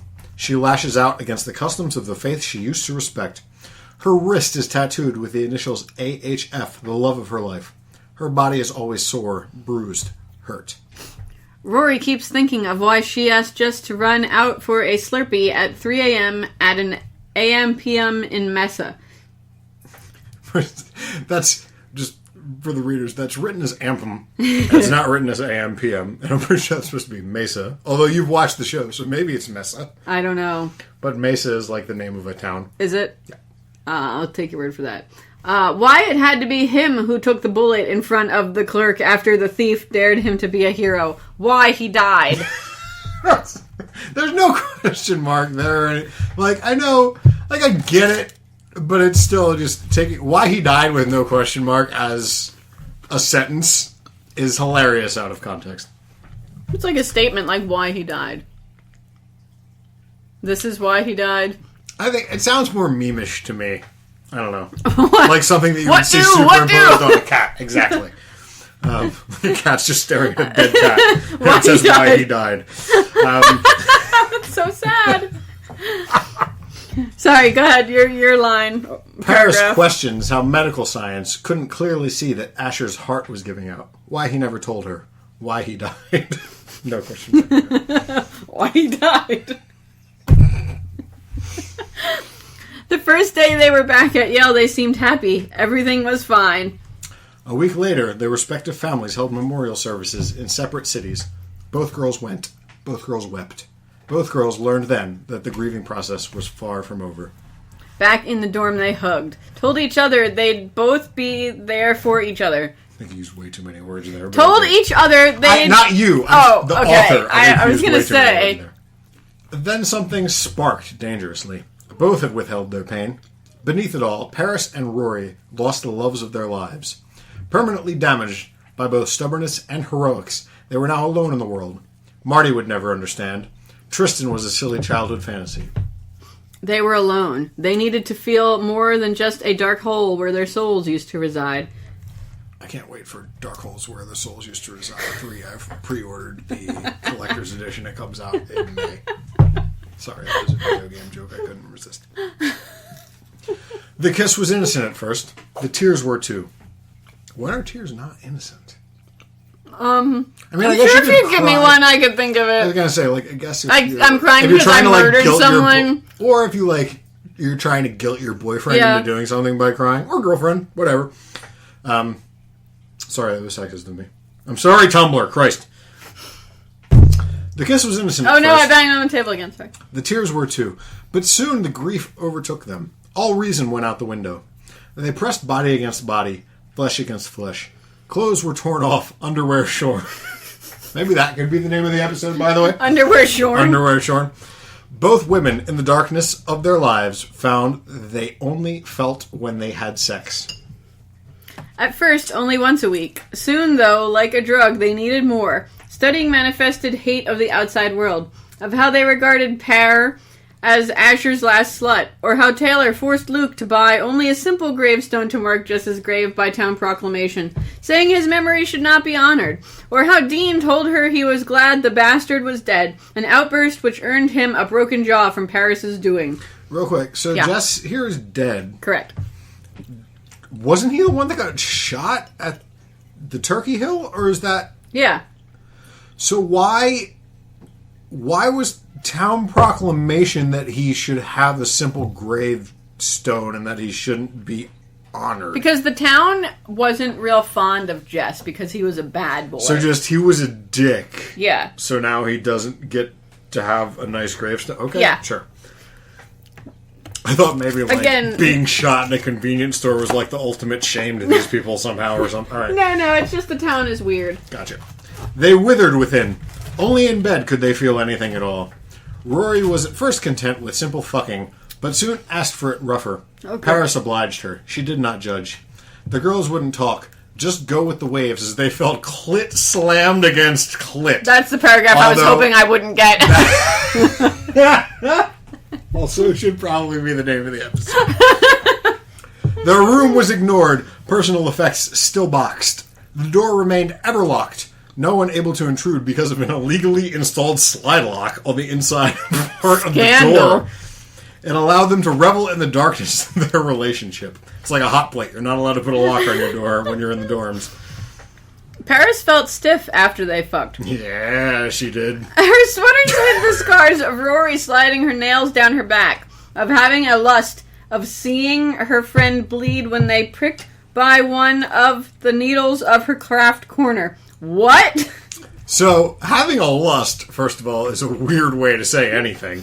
I've got a cabinet full of them. So, seeing her friend bleed when pricked by one of the needles of her craft corner. So, I think it's just saying that in the heat of the moment, one of them grabbed a sewing needle and was like, and the other one fucking loved it. All right. But yeah, it's very clumsily worded. Yeah. She had come hard when she begged Rory to press the tip of her glue gun. Sorry, that was me, not the writer. Plugged in upon her midriff, letting the slightly heated substance slither across her body. Both of them enjoyed exploring pain, wanting to feel what their men did in the last moments of their lives. Dark, man. Rory got off from Paris pulling her hair and penetrating her from behind with an unlubricated strap-on, saying it made her feel. When she let her bladder go after one very deep thrust, once she felt more alive, pissing the bed for Paris's demented pleasure than she had giving her graduation speech. Steve, you seem to be really enjoying this paragraph. I thought that was the one that you were not going to want to read. There's so much in that paragraph that I enjoy so much. There really is. She never knew she could be so dark. It had been so unpredictable that their combined mourning had turned from more than comfort and into an addiction. She could no longer feel unless Paris was fucking her, and she knew the other woman was the same way. They were miserable together. Both flirted the line between life and death. Paris had faked needing an increase in her medication, finding that when Rory had snuck a couple of her Paxils and Dexedrine from her prescription bottle... God, my mouth, it won't work. She wanted to Too much Paxils and Dexedrine for you. Apparently. She wanted to let go even more when they fucked. They knew they were being reckless, even dangerous about how they made love. No questions were asked when Paris swiped some Viagra from her mother's boyfriend's pill bottle so she and Rory could try it out. They almost passed out, though, from that and knew that Paris's drugs were enough. I didn't realize that taking Viagra if you were a lady could make you pass out. Also, mother's boyfriend pill bottle would be a fucking excellent name for a band. Did you look up if Viagra has any effect on a lady? No, I didn't. My gut instinct is that it, like, some people say that it has an effect, but that most clinical trials say that it doesn't. Oh, women can take Viagra, it says here. Yeah, that's why I thought that was kind of weird. Yeah. Rory was scarred. Her body was dangerously thin. Paris had lost a full cup size and 20 pounds in 4 months. Both of them picked at their food, only eating enough to keep their hunger at bay. Often Rory would dream of having been knocked up, wishing for a better fate than mourning Jess alone. Paris wished she had the courage to go through with killing herself after she found Asher lifeless, to see her blood spill until she fainted to dead. It was dangerous thinking. But if they were both the only ones who cared, it didn't matter. Their mothers were worried. So too were Janet and Hannah. Both women knew eventually their scars and sores would be discovered and that their grades boy. I can't wait for you to read the next would soon suffer. But as Rory pushed 11 inches of blue rubber within her roommate's cunt, pressing against her cervix with heavy force, she at least in that moment could see Jess waving from afar in heaven as her vision turned white. Sorry, I shouldn't be laughing. No, you should. Okay. I'm glad I got your blessing. One day she would see him again. So Paris would see Asher. But for now, sex in their morning, that's with a U, not like when the sun comes up, was the closest thing to feeling the girls could share with each other. As she felt Paris bite her tit. Bite at her tit. Bite at her tit, sorry. She felt better in her small little world of the dark dorm. Her ass pressed against the cold plate of the printing press bequeathed upon her friend than she ever could again within the insular safety of the hollow. So is that did she receive a printing press at some point? Is she fucked upon the printing press? No, or is not that that I know of. I mean, you don't see that. No. Okay. There were so many turns of phrase in that. First of all, I loved the oh my god, I'm getting so dark. Second of all, I loved so many turns of phrase. Clit slammed against clit, because I don't think that's a thing that happens. I mean, I've only seen lesbian sex and pornography, I suppose, but like that doesn't... But that's not even... I mean, you'd have to angle that at the right way. I think that... yes, but and I slammed, think that's... like rubbed? Right. Sure. Slammed? You're like... You'd have to like take a running start. It's like that episode of Adventure Time where Finn and Jake start standing further and further away from each other before they run into each other in high fives so they get cooler and cooler high fives. Or the time I almost broke Kim's arm. Yeah, just like that. Like, that's what I imagine when I read clit slammed against clit. Like, they're both loaded in fucking trebuchets. Wait, no! And they're just fucking boof into the air. I was picturing, like, a video game-esque, like, they're both in outer space, and they, like, come hurtling at each other with, like, comets streaming behind them, and then they hit, and it's like this huge collision. That's how I pictured it. That works, too. Beautiful imagery. But, so yeah, that was the Grimdarkest. Although not the real Grimdarkest. We've read shit that's honestly way more depressing than that. I was just like, oh, your boyfriend's died. Sorry for your shit. Well, like, that's what I wanted to say about this, is that, like, besides, like, I don't really think that any of, like, it says, there's a special warning for, like, dangerous sex practices, but aren't most of these, like, pretty normal sex practices? I mean, unlubricated strap-on up the butt, that sounds dangerous. And it specifically mentions unlubricated. But it doesn't necessarily say from the butt. It just says penetrating her from behind. It doesn't say in the behind. Okay, that's... fair point. I don't know, stabbing with a sewing needle? That's probably not... You probably haven't sterilized that. Right, and I mean, the hot glue gun thing, a little weird. And also, peeing on the bed... I mean, if that's what you're into, cool, but at least maybe, like, put a tarp down first. It's dangerous in that it's probably a dorm mattress. Sex tarp, shout out to the Flophouse. So, yeah, besides that, though, like, I don't think it's really anything that weird. Yeah, I mean, Printing press, that's a little weird, but I don't think it's dangerous. It's not dark. I mean, it could be dangerous if it's automated in any way. Like, maybe your ass gets pushed on it and then it, like, starts auto-feeding your ass. Suddenly, you've got the Daily News printed on your thigh. But no, like, it's an old-timey, like, you know... So you'd have to manually feed it, like in Deadwood. No, and I can't imagine that would do much. No. So, yeah, that one was... something. I took it because I, like, the warnings were so dark and I was like, oh man, it's gonna get good, and then it really didn't really get that dark at all. It's gonna get good, and it's get good.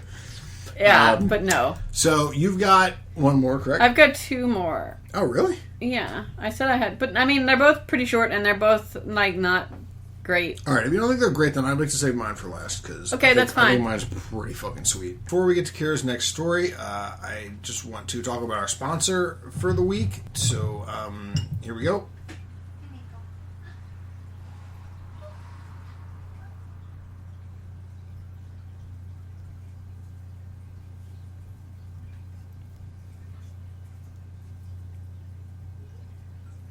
Did you enjoy that? Did you enjoy that blissful 12 seconds of silence? If you didn't, then check your fucking privilege, because millions of people suffer from tinnitus. We try to personally check out every advertising message that comes through the podcast, but this one hits especially close to home for me, because most people think that tinnitus is just a funny recurring joke on Archer, which it is, but also... If you suffer from tinnitus like I do, you'll never again have a moment of absolute silence ever again. Just imagine that, you lucky fuck. Think about it. Think about what it would be like to never experience true silence again. Then count your blessings, because tinnitus is also linked to depression, anxiety, irritability, and other generally dickish and annoying character traits that it's very nice to have a convenient excuse for, but you still wish weren't an ever-present part of your daily lives. So, the next time you don't have a horrific screeching in your ears for the rest of your natural existence, think about those that do. Tinnitus, it fucking sucks, and fuck you for not having it. You make that sound really horrible. Every word I just said, even though it was copy provided to me by the tinnitus people, is 100% true. But anyway, you had a story.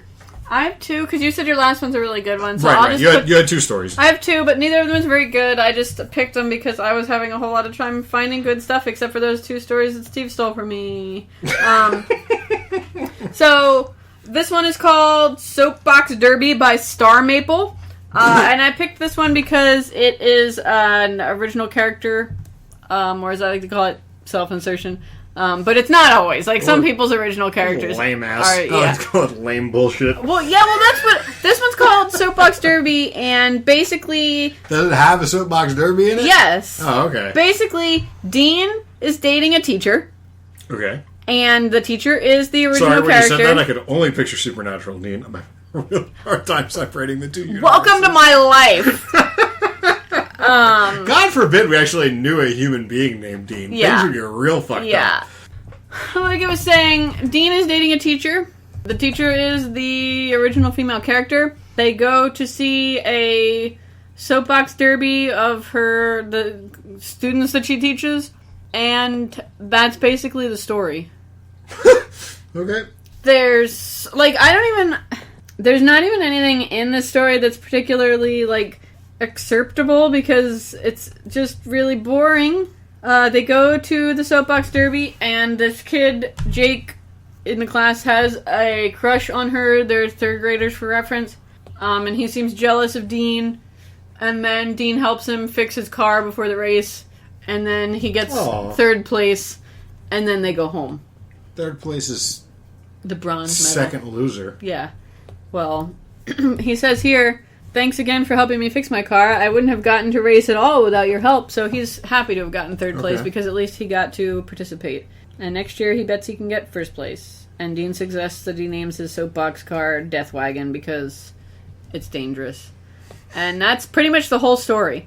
And I guess I picked this one because why was this written?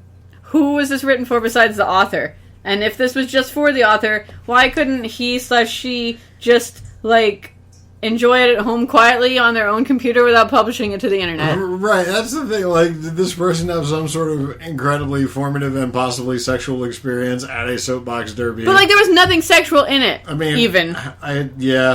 I just... So, what, I guess, is my question to you, Star Maple. I see here you've also written 4 Sherlock stories. I will be perusing. I just wonder if they go to soapbox. I wanted to mention because I did see one that I wanted to mention because I just listened to the FF7 story where we had the one where Sephiroth was Dexter, and you asked if that was something that happened a lot. Well, I saw one that came up as Gilmore Girls fanfiction, but it was actually Sherlock and John in place of Lorelai and Luke. So, Sherlock moved to town with his daughter, and John owned the dinner. I did not read it, but I wanted to mention it because we had discussed that before. So, yes, it's a thing that happens pretty frequently. Huh. Yeah. Okay. Yeah, because I wouldn't even call that a crossover so much as I would just call that, these characters are in the wrong place. So that was something I wanted to mention. And... Alright, and so you got another one before... Yeah, I do. This one is called Scenario 20, Off With Her Head by Stranger12. By what are 12? Stranger. Okay. And this one, in one of the episodes, Rory goes to meet Logan Huntsberger's family, and they, basically kick her out because she's not good enough for him. Because he's, super rich, and she's only sort of rich. Yeah, no, it's real dumb. White people problems. For real. So, this is basically a rewriting of that episode. She goes over to his house for dinner, and, everybody's acting really weird and awkward and, not looking at her and this, that, and the other thing. So, much like the actual episode, and I will come in here. I cannot take this any longer, the woman shrieked, slapping the table and rising, almost trembling in wrath. This is his mom. Okay, then. That was Rory thinking. Logan, you dare bring one such as her into our sacred house, the woman bellowed. You dare bring... I can't wait to bellow that at my child. The first time your kid meets someone that you just have an off feeling about.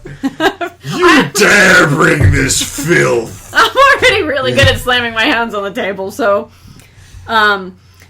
Mom, calm down. Ace is not, the young man tried, but his father got up also. Though his anger was much less apparent. I agree with your mother. His head didn't move from straight at his son.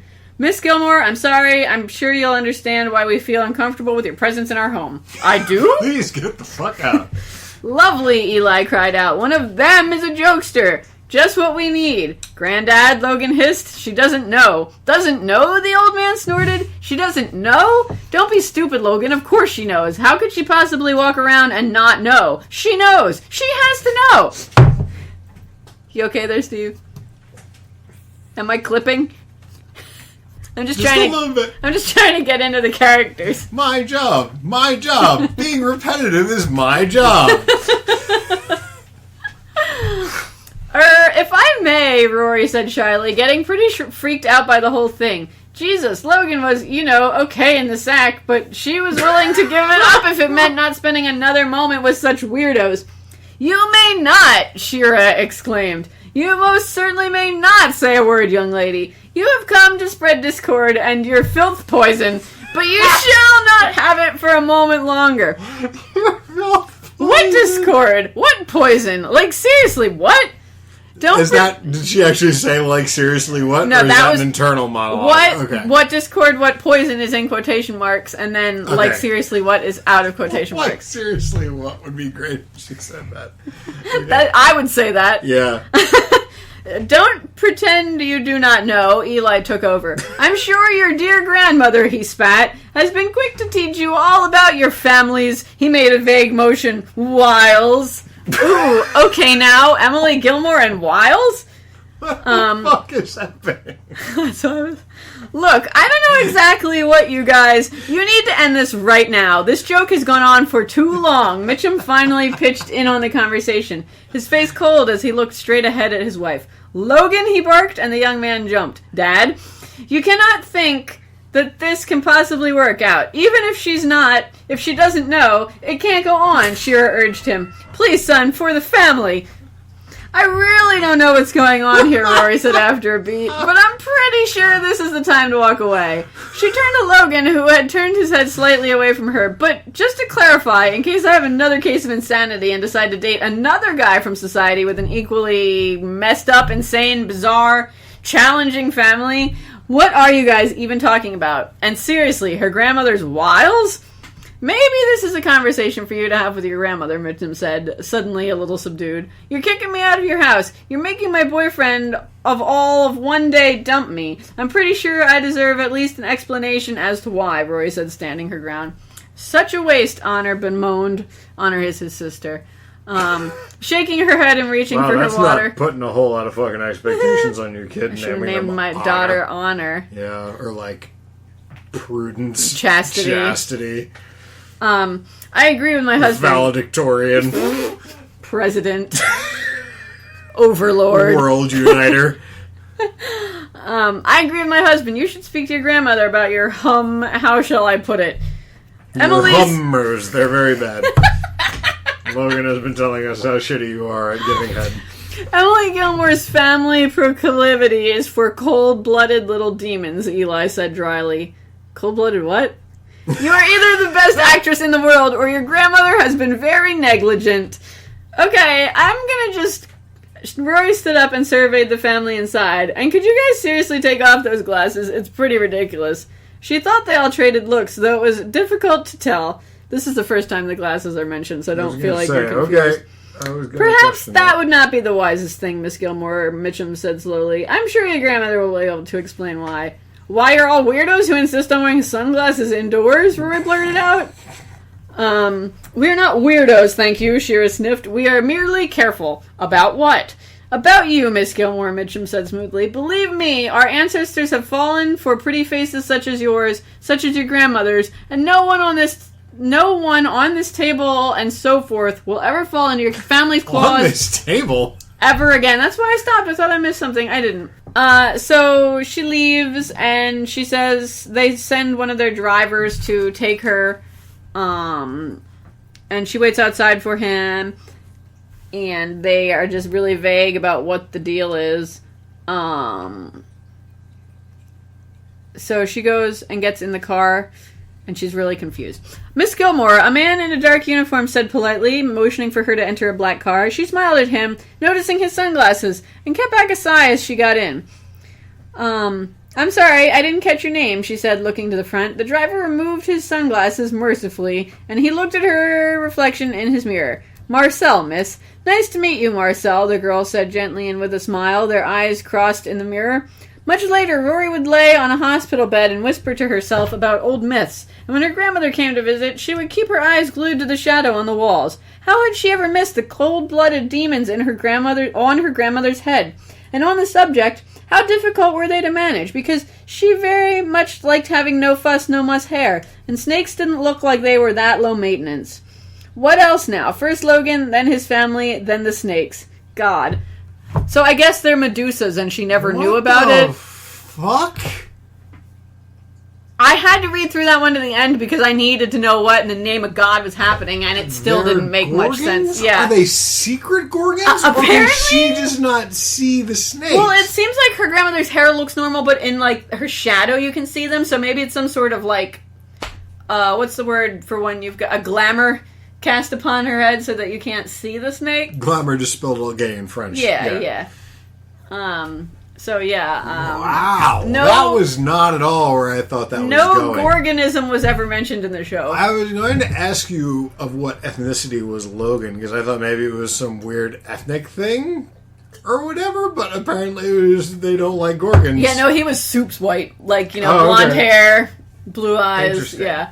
Because the story I'm about to read has, I think, some ethnic stereotyping in it, which is why I was curious if maybe the entirety of the show had so is this the Lane story?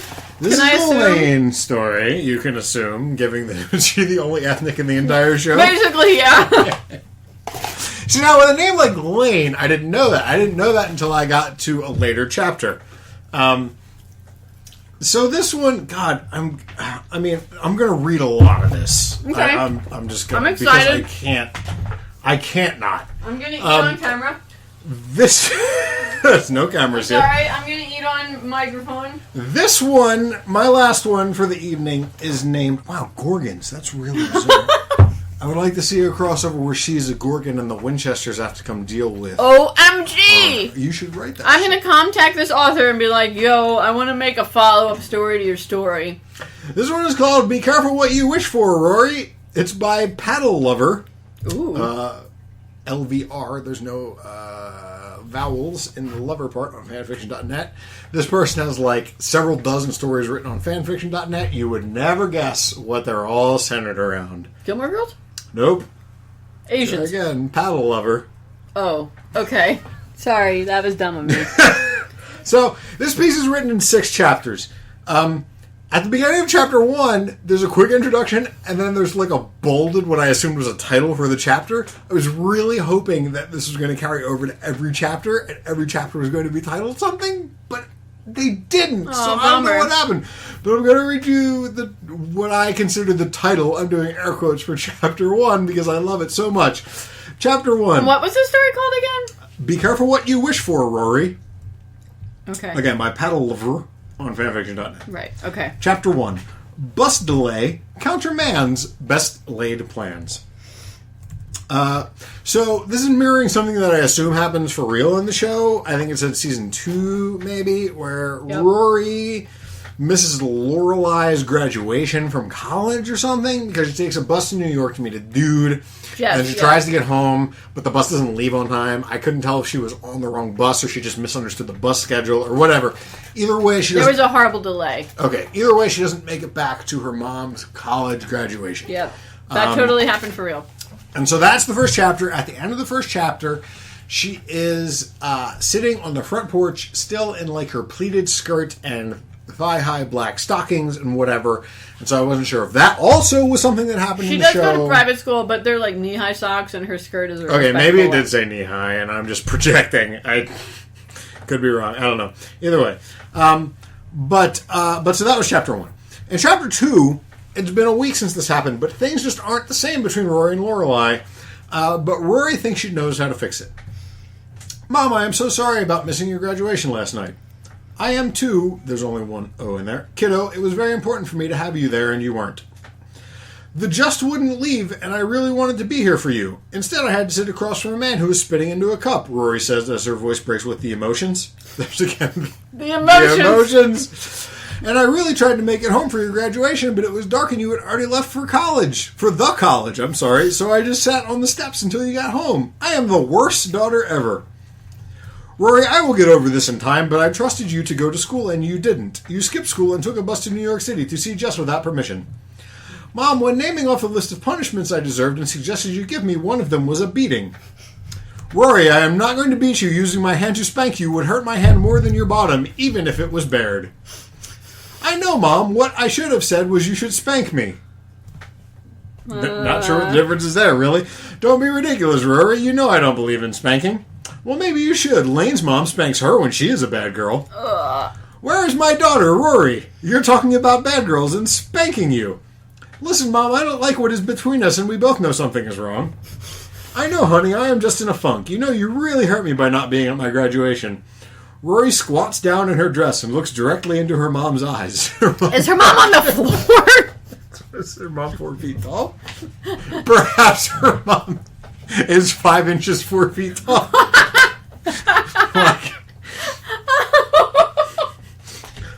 Mom, that's why I want you to spank me. I was a bad girl, and I deserve to be punished as such a little girl because my behavior led to my missing your graduation. Oh, I'm grossed out. Rory kissed her mother and left for Lane's. So, I'm guessing that it's canonical that Lane's mom, beats the shit out of her or something. Her mom's really strict. I don't know that any beating ever actually happened. Because Rory tells Lane that she wants her mom, Rory's mom, to spank her, but good, and asks her what it's like, and boy does she ever get a show and a talking to. Look, Lane, I have suggested that my mom spank me, and I am sorry to be so personal, but I am very curious as to how a spanking feels.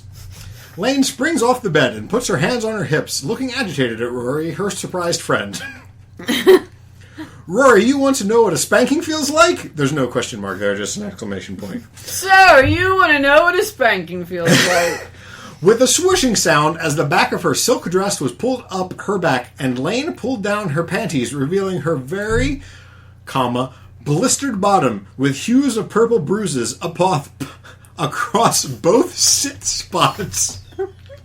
Sit spots? You mean butt cheeks? I'm going to teach my daughter to call them sit spots. Just to see what happens. God, I hope that you do. I hope so much that you do. This is how it feels on my almost grown bottom, Rory. This is what you're asking your mother to do to your bare bottom.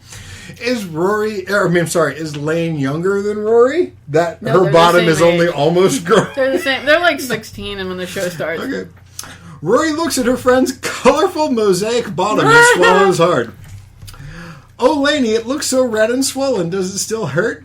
Lane bends over so Rory can get the full effect of her recently spanked bottom. Think, Rory, you're asking your mother to do this pain to your almost grown bottom. Touch and feel the heat in my red bottom, and it is swollen and hurts nearly 2 hours from the time I was spanked. Okay, Lane, let me feel it. Rory places her hand on Lane's bottom cheek and finds it bottom cheek? I don't know about you, but my butt is side to side, not top to bottom. I mean, it depends on your orientation to the Earth's horizon.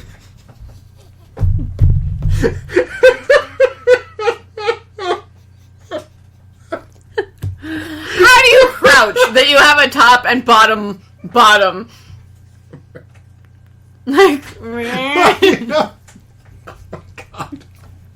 I'm sorry, Tumblr. You know that oh, God. I'm scared. You know that whole thing about Asian girls having sideways vaginas? Oh, God. Steve, get out of my house. Maybe they also have sideways... That joke pretty much wrote itself. Sideways sit parts. Sit spots. Sit spots. Please, the title of this episode could be called Sideways Sit Spots. I'm only in chapter 2 and I can't breathe.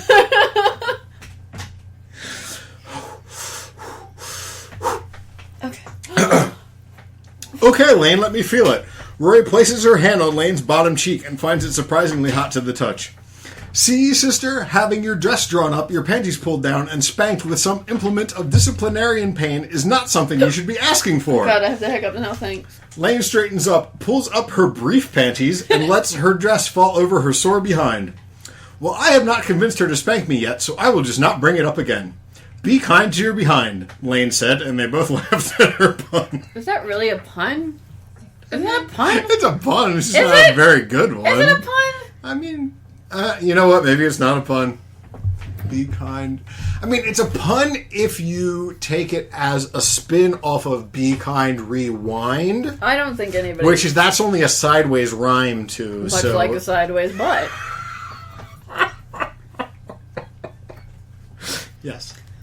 So Rory sees her mom again, And her mom still seems off. She asks to talk to her, but Lorelai says that she's having an adult conversation, actual words, with Miss Kim, who it appears is just an Asian stereotype who is also Lane's mom. Yes. Okay, so I was right on that. Rory leaves, and Lorelai continues talking to Miss Kim about what Rory asked her, and they talk for a while before Miss Kim finally offers to just show her how it's done. I was forced to punish Lane with a spanking this morning. It occurred with her panties down on her bare bottom with a wooden hairbrush similar to the one you just bought. Don't know why that happened. And she is still freshly spanked. Would you like to see? I'm not sure. Want Lane mind? Lorelai stuttered. It is not for her to decide. She is the child. Miss Kim led Miss Gilmore into the sorority of actively spanking of teen mothers.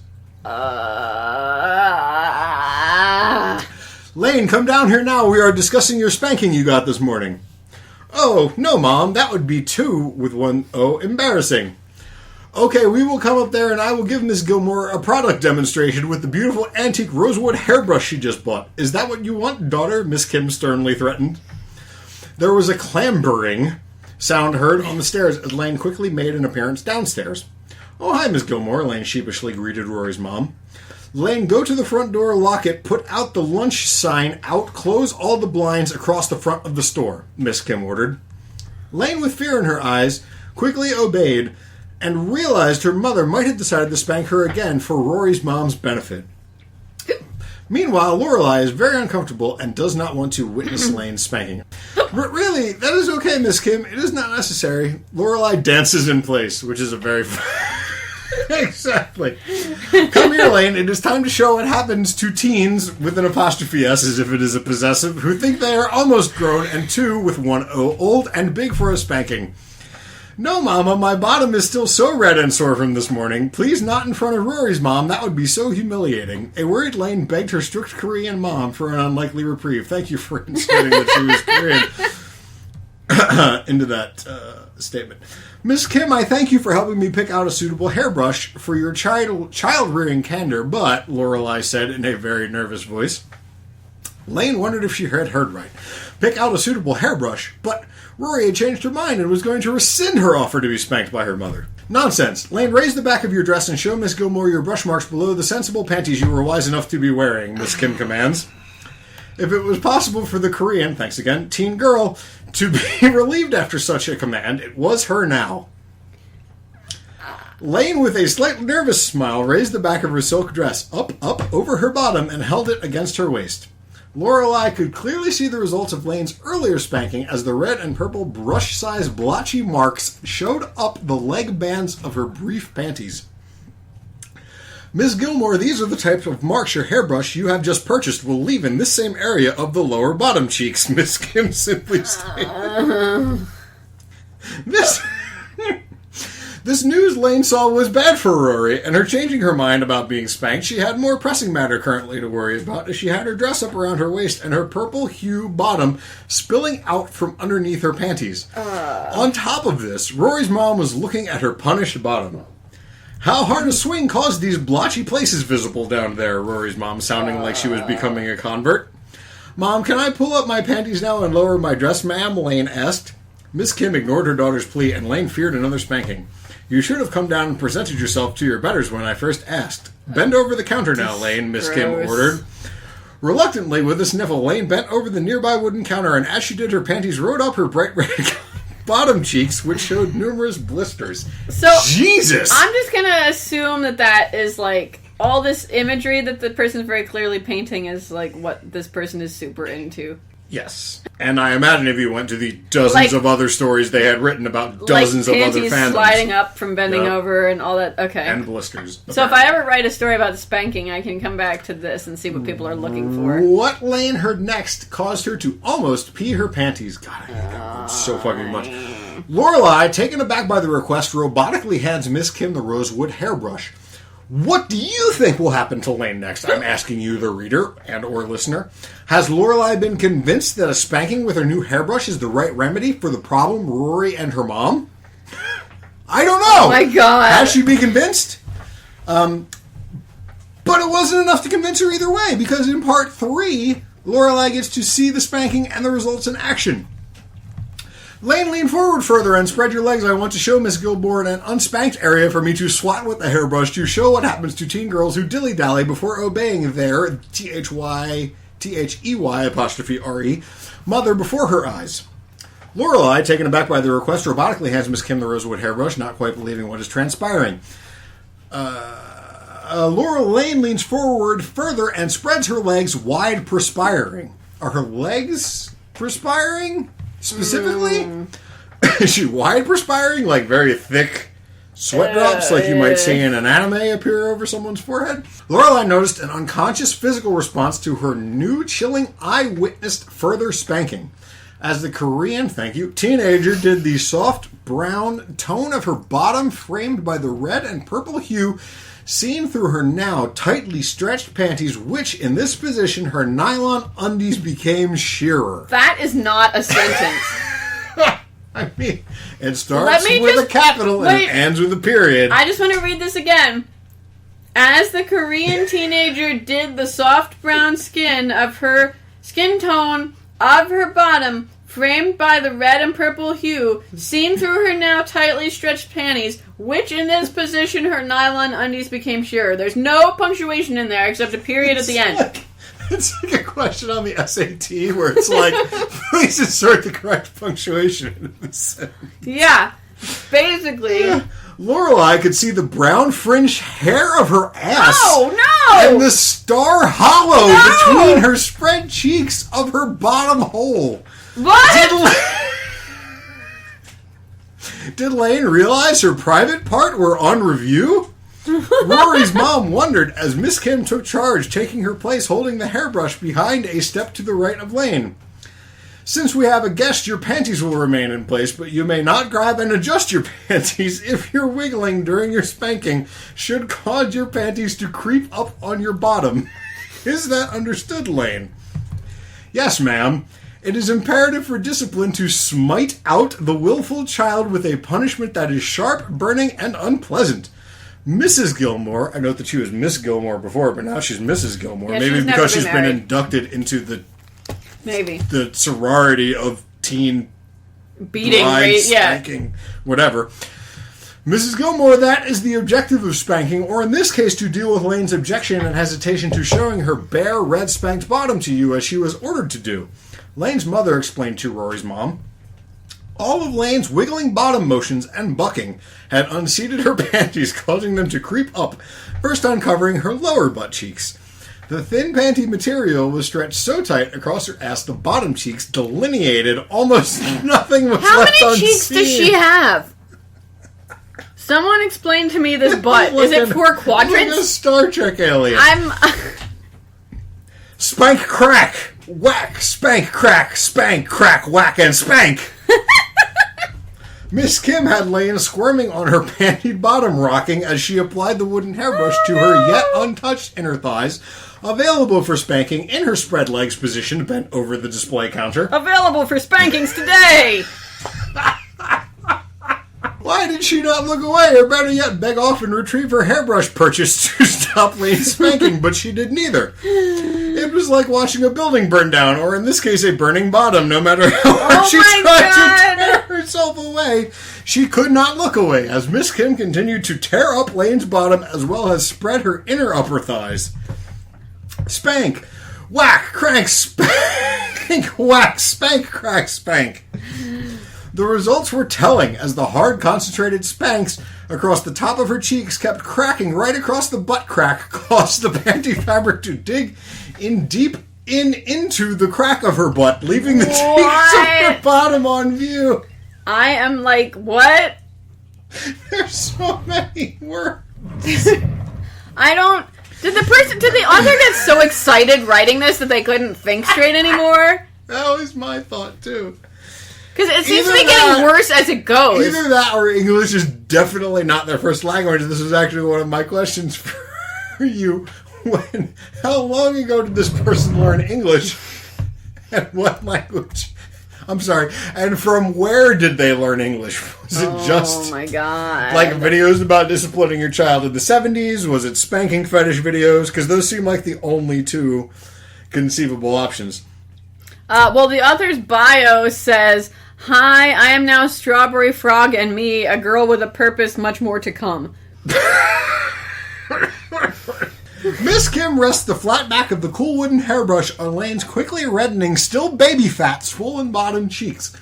By this time, her breathtaking spank spot was a blazing, stinging red with angry white blisters cropping up on her suffering, flaming bottom. The horrified daughter noticed its vivid red colorization as she anxiously glanced back in the nearby door mirror. "Ow, I will never do those things again." Each one of those words is capitalized. Crack, spank, whack, spank, crack, spank, whack, crack, spank. Lane tearfully begged for mercy, her once tan, now flaming red bottom inspiring words that surprised Lorelai, words that might have come more likely from a misbehaving little girl than an almost teenager of 14. Wait a minute. You said they were like 16. They are. Okay. So this writer's even weirder. Spank, whack, crack, spank, whack, spank, crack, spank. "Miss Gilmore, this is what we call panty creep," Miss Kim said, as Lane's other cheeks turned red in embarrassment of her panties movement. So her cheeks turned red. Her Okay. cheeks. Yeah. Lane's tears dripped down her tan complexion face while her panties were simply being eaten up into her surprisingly hairy ass crack, common with Korean women. What? Can you what? What? Is that a thing? I don't Is know. that something? I don't know. I've never been with a Korean woman. I haven't either. Fans, please write in. If you are and or have been with a Korean woman, please let us know if they have surprisingly hairy ass. I can't. This is so racist. Why? Then, with an unsuspected, spiteful downstroke, holding the brush by the bristle end, allowing her to use the thinner handle to pop with a splat sound right across her lightly brown-haired butthole, and the pain was immense. As she opened her pain hole, pouting upward, and Lane let out a squeaky, high-pitched fart, overwhelmed by the sharp pain of the wood. What? Applied to her most tender aperture flesh. Wait? For a leak. That's in quotes, folks. I don't know what the fuck that's supposed to be. Is that supposed to be the fart? Oh my god. Can you wait. Can you please sound that fart out again for me? For a leak? F-RA-PHR-LEEK. Or maybe that's an I. Oh no, it's an I. It's not an L. I'm sorry, my eyes are failing me. I-E-K. So can you sound it out again? Farafreak? That kind of sounds like a fart. I think it sounds like a dinosaur, but...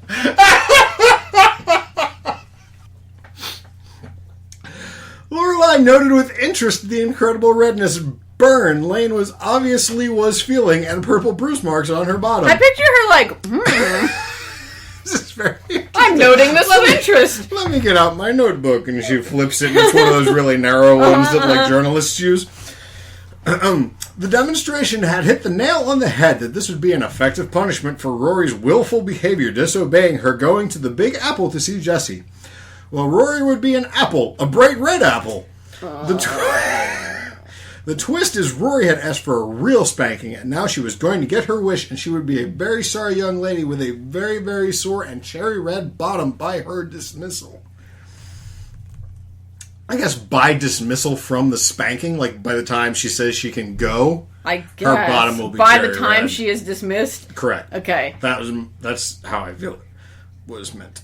The burn and sting Lane felt in her spanked scarlet red bottom, upper thighs, and inner cheeks became apparent as she winced, as she gingerly pulled up her panties over her scorched bottom and lowered her dress, giving her mother's, that's with an apostrophe S, this is the possessive, a quick curtsy spelled, I don't think there's supposed to be an E in that word, but I could be wrong, as a sign of respect before leaving.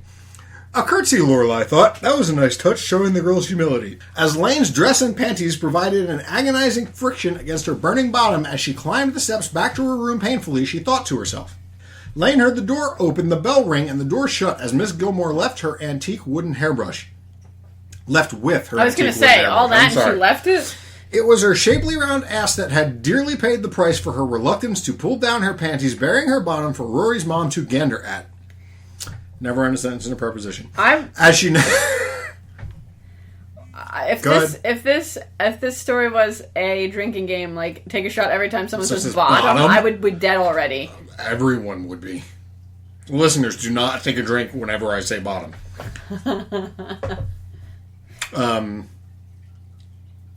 As she now looked in the mirror and kneaded the ass flesh, still sporting a rosy red hue, and was stained with purplish and mashed blueberry bruises from the hairbrush she had punished with yet again. That's a really vivid image. Somebody thought about that one for a long time to come up with those words.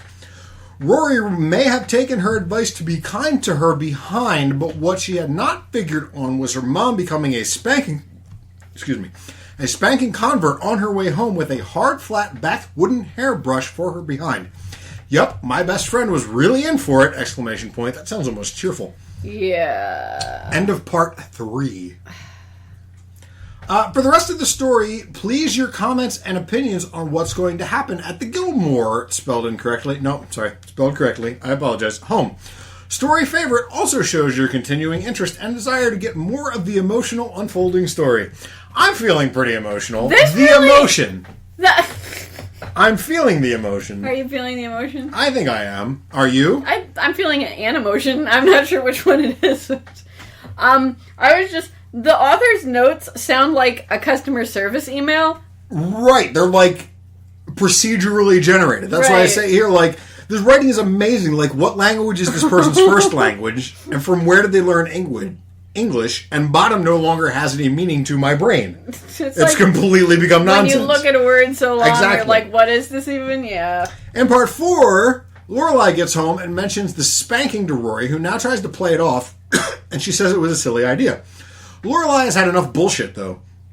She's going full spank Nazi. This shit is going to get bananas for Rory's bottom. Huh? What do you mean you're always so kind to me? The spanking was my idea, not even yours. I'm afraid, Rory, it is your behind that I cannot be kind to. Oh, my God. That's not a pun. The teenager soon found herself firmly pulled over her mom's lap over the sofa. Rory is shocked as her snug, panty-lined white corduroy skirt is raised above her bottom, displaying her shapely, round, pale white bottom. So many adjectives. And most of them are bottom.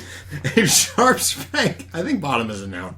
Most of them are modifying bottom. She said bottom in that sentence twice, though, is what I'm saying. Okay, yeah. A sharp spank to each upper thigh took out her fight as ellipsis through her white tights and blue bikini panties. What is that ellipsis? I don't know. Spank, crack, splat, lap, slap, spank. Lorelai, her mother pummeled her butt with her hard hand. Spank, spank, spank, spank, spank. Spank, spank, splat, spank, splat, spank. What are they doing? What is splatting? I am scared. Maybe she's got a big vat of Vaseline that she's dipping into every third be everywhere. Lorelai's hand surprisingly spanked her daughter's soft-skinned bottom hard enough to turn her daughter's cheeks a fiery red, imparting a vicious sting deep in the flesh her bottom. Spank, spank, splat, crack, smack, spanks, pop, pop, spank. Pop. Spank, splat, spank, crack, smack, pop, pop, crack, spank. Spank, splat, whack, crack, smack, spank, pop, pop, spank. This is the worst. I can't. This is like a 7-year-old with a Mad Libs book that's just about teenager discipline for some reason. Oh my God. And all they know about is spanking. Lorelai painted her daughter's round-bottomed cheeks, switching to her more sensitive undercheeks, where... I never learned about that in anatomy class. Undercheek? The undercheeks. Where Rory started whimpering as she began feeling the spanking, more acutely aware that when she sat down for days on her bottom, which she and her mother could assume would be red with purple bruises. White.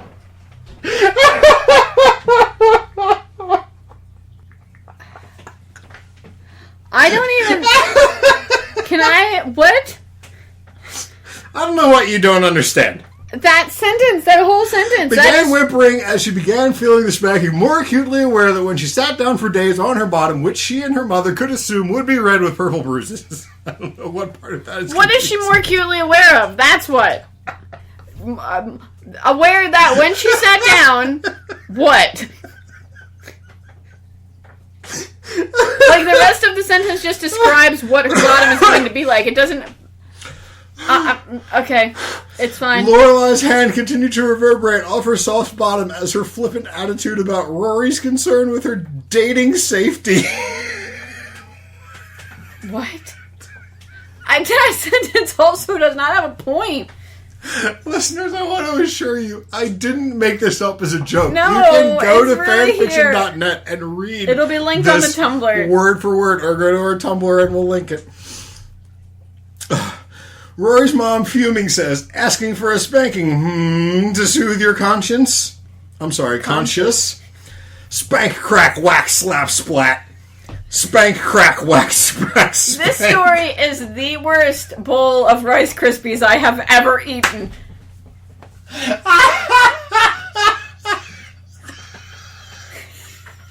I'm going to introduce 5 more Krispies.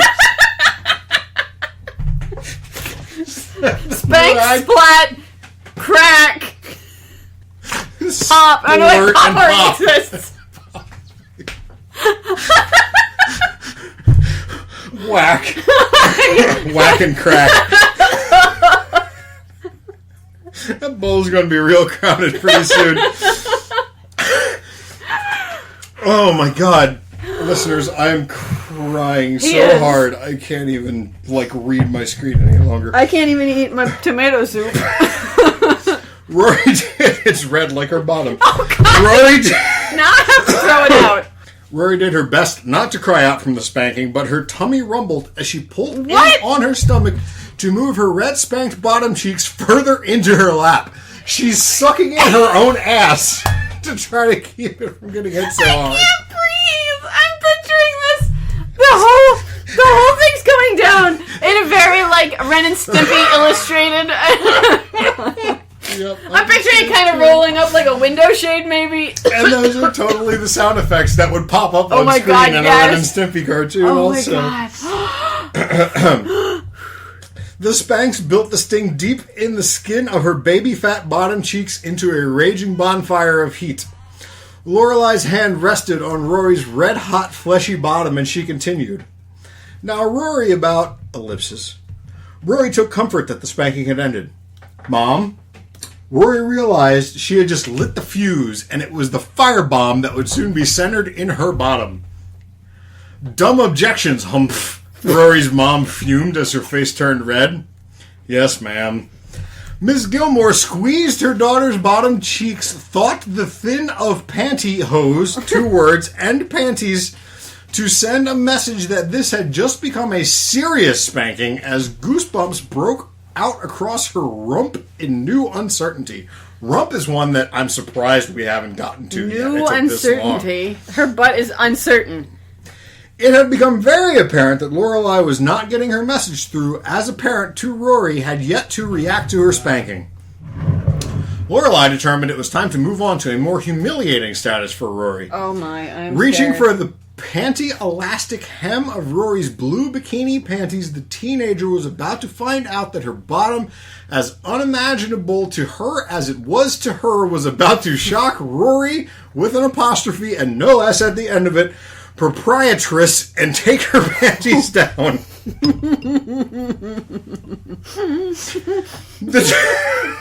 Hold on, if I don't stop, I think Kera might choke to death and die, so I'm going to take a pause.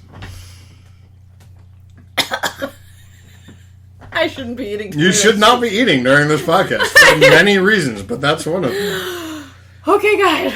The teenager was astounded as she felt a finger poke the top of her butt that tickled a stray crack hair. What is it with this person and butt hair? Just a second before the co-ed realized her blue cotton bikini panties off, who moaned as her red bottom was displayed to her mother. But there was more in store for Rory to look forward to as her mom ordered to her to lean forward. Rory obeyed Lorelai, touched her legs as she soon felt her legs splayed. Lorelai's mom emotionally asserted herself. You think, young lady, I can be played. Spank, pop, swat, spank, pop, swat, crack, spank, pop, swat, crack.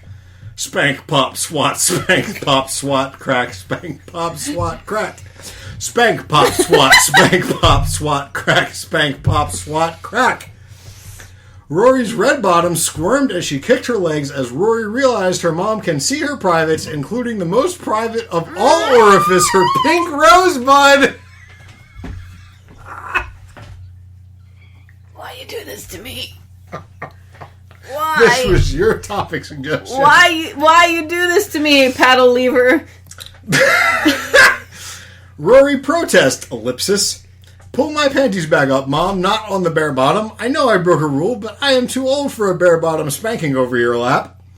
This has been a long time coming, kiddos, so grin and bear it. And now I'm back to the Cheshire Cat with the... Mom, that really hurts me back there. You really don't realize how much this hurts a girl, Rory says and pouts. Rory, this is punishment. It's obviously been a long time coming, and you know you well deserve it. Lorelai holds Rory's right arm in her upper back while continuing to lecture. I have no idea. So she's pulled her arm behind her back. Oh, okay. Yeah. Okay. I get it. I couldn't get it from reading it, but you're pantomime. We act out a lot of things on this podcast that you can't see. Yeah, if you subscribe to the Patreon, you get to live stream of us recording. So you get to hear all the horrible things we say that get cut out. You get to see Kara slurp her soup. You get to see when we take an 18-minute break because a cat got in the way or something. Or I have to go change that baby. Yep.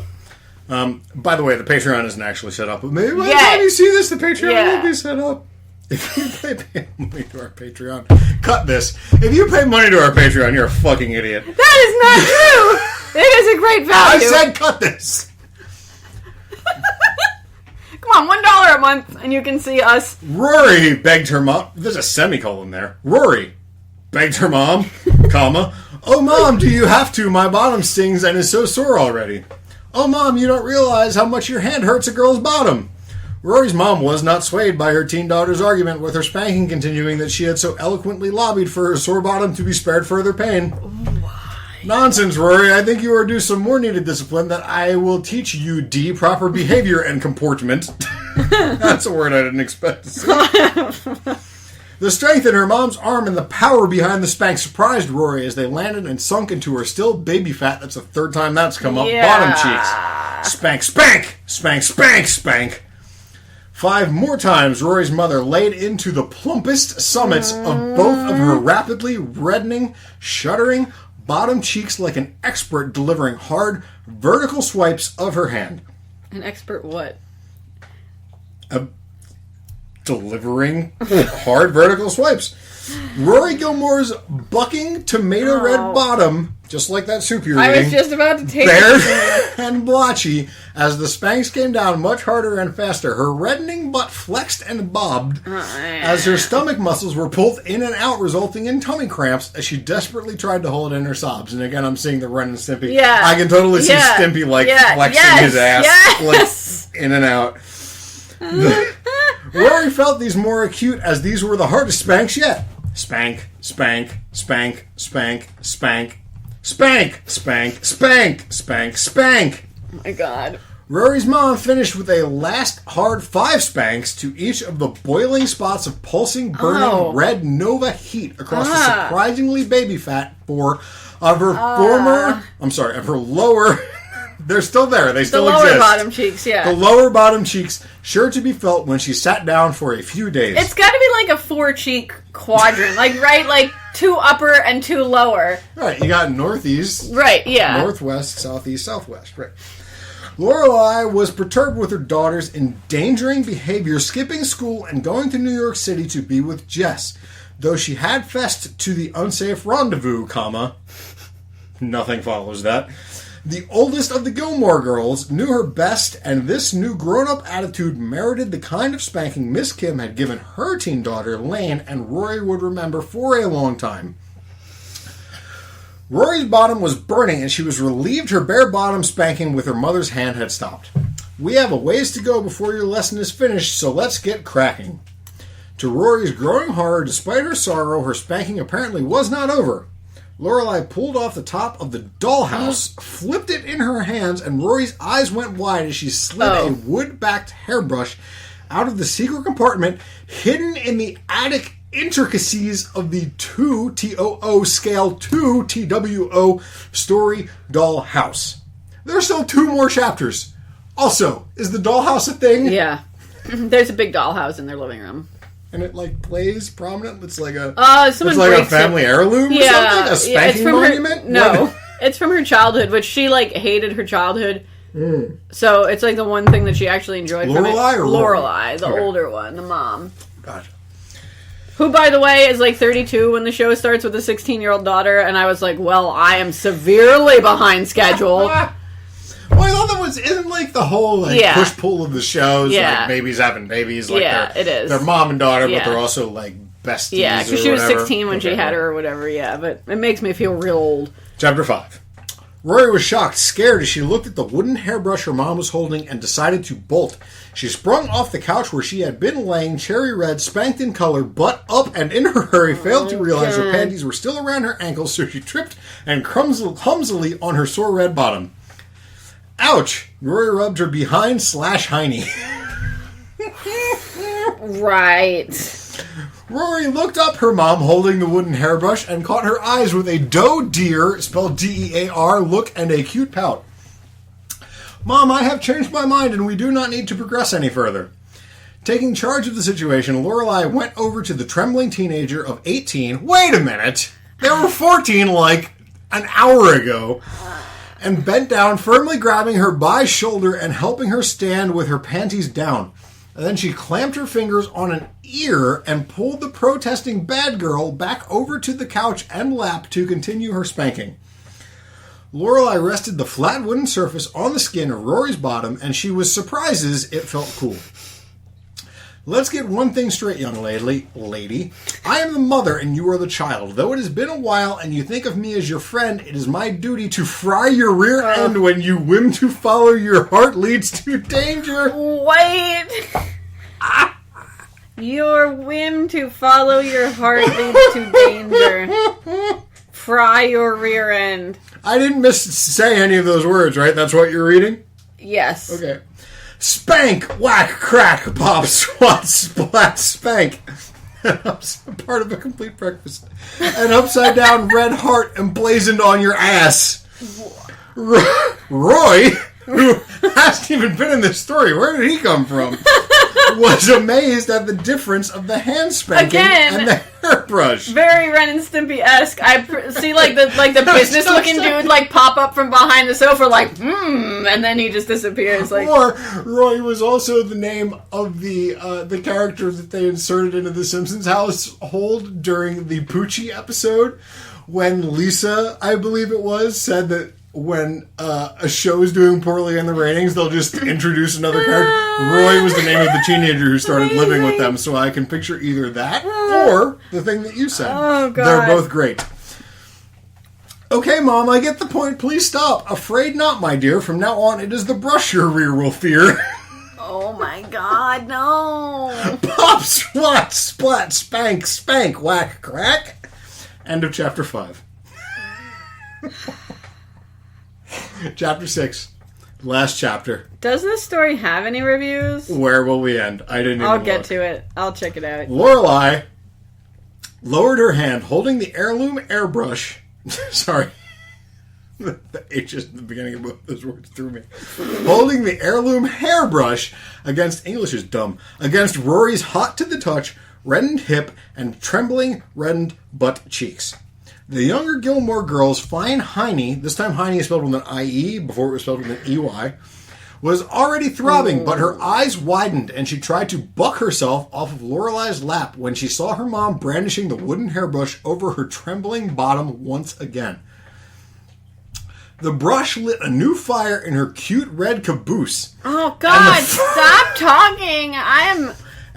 You signed up for this. This was your idea. Everybody, she suggested Gilmore Girls. I didn't mean I just go where it leads me.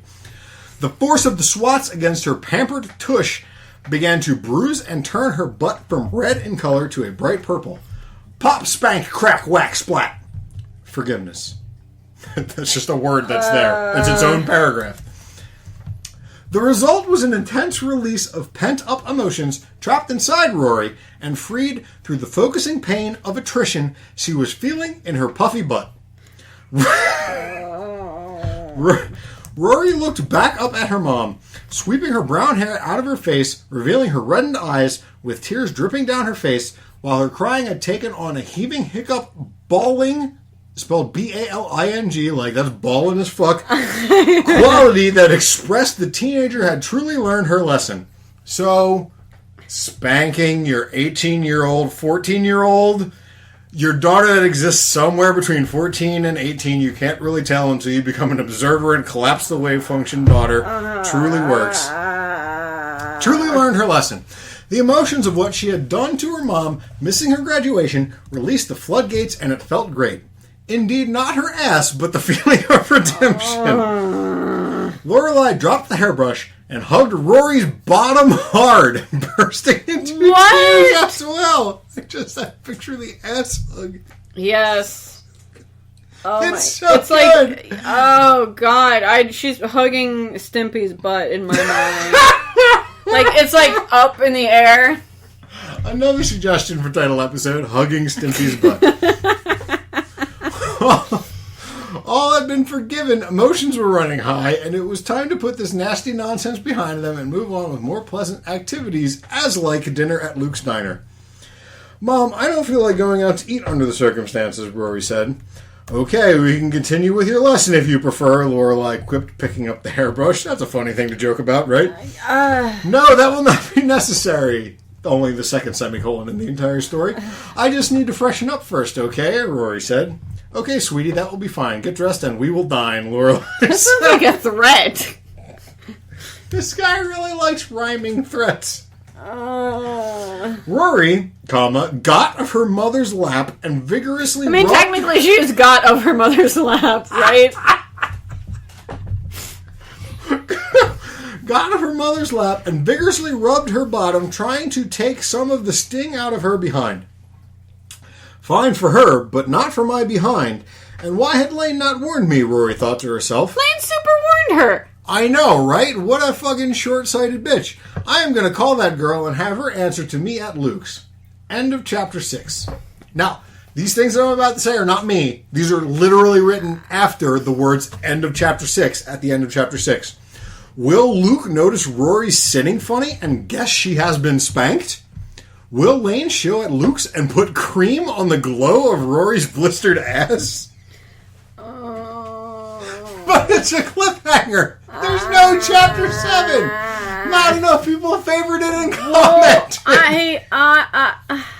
To make a chapter 7. It hasn't been updated since 2012. We'll never know. But we can all... Listeners, I put it out to you. Go to this story on fanfiction.net. So we can please hear the rest. Review and favorite and like whatever the fuck they got on fanfiction.net. We, as a community... Can get this story make back. chapter 7 happen. We can have Lane show at Luke's and put cream on the glow of Rory's blistered ass if we try. We just have to try. There are reviews, by the way. Are they all very positive? Let's see here. Oh, there's 46... This story has 46 reviews! Jesus.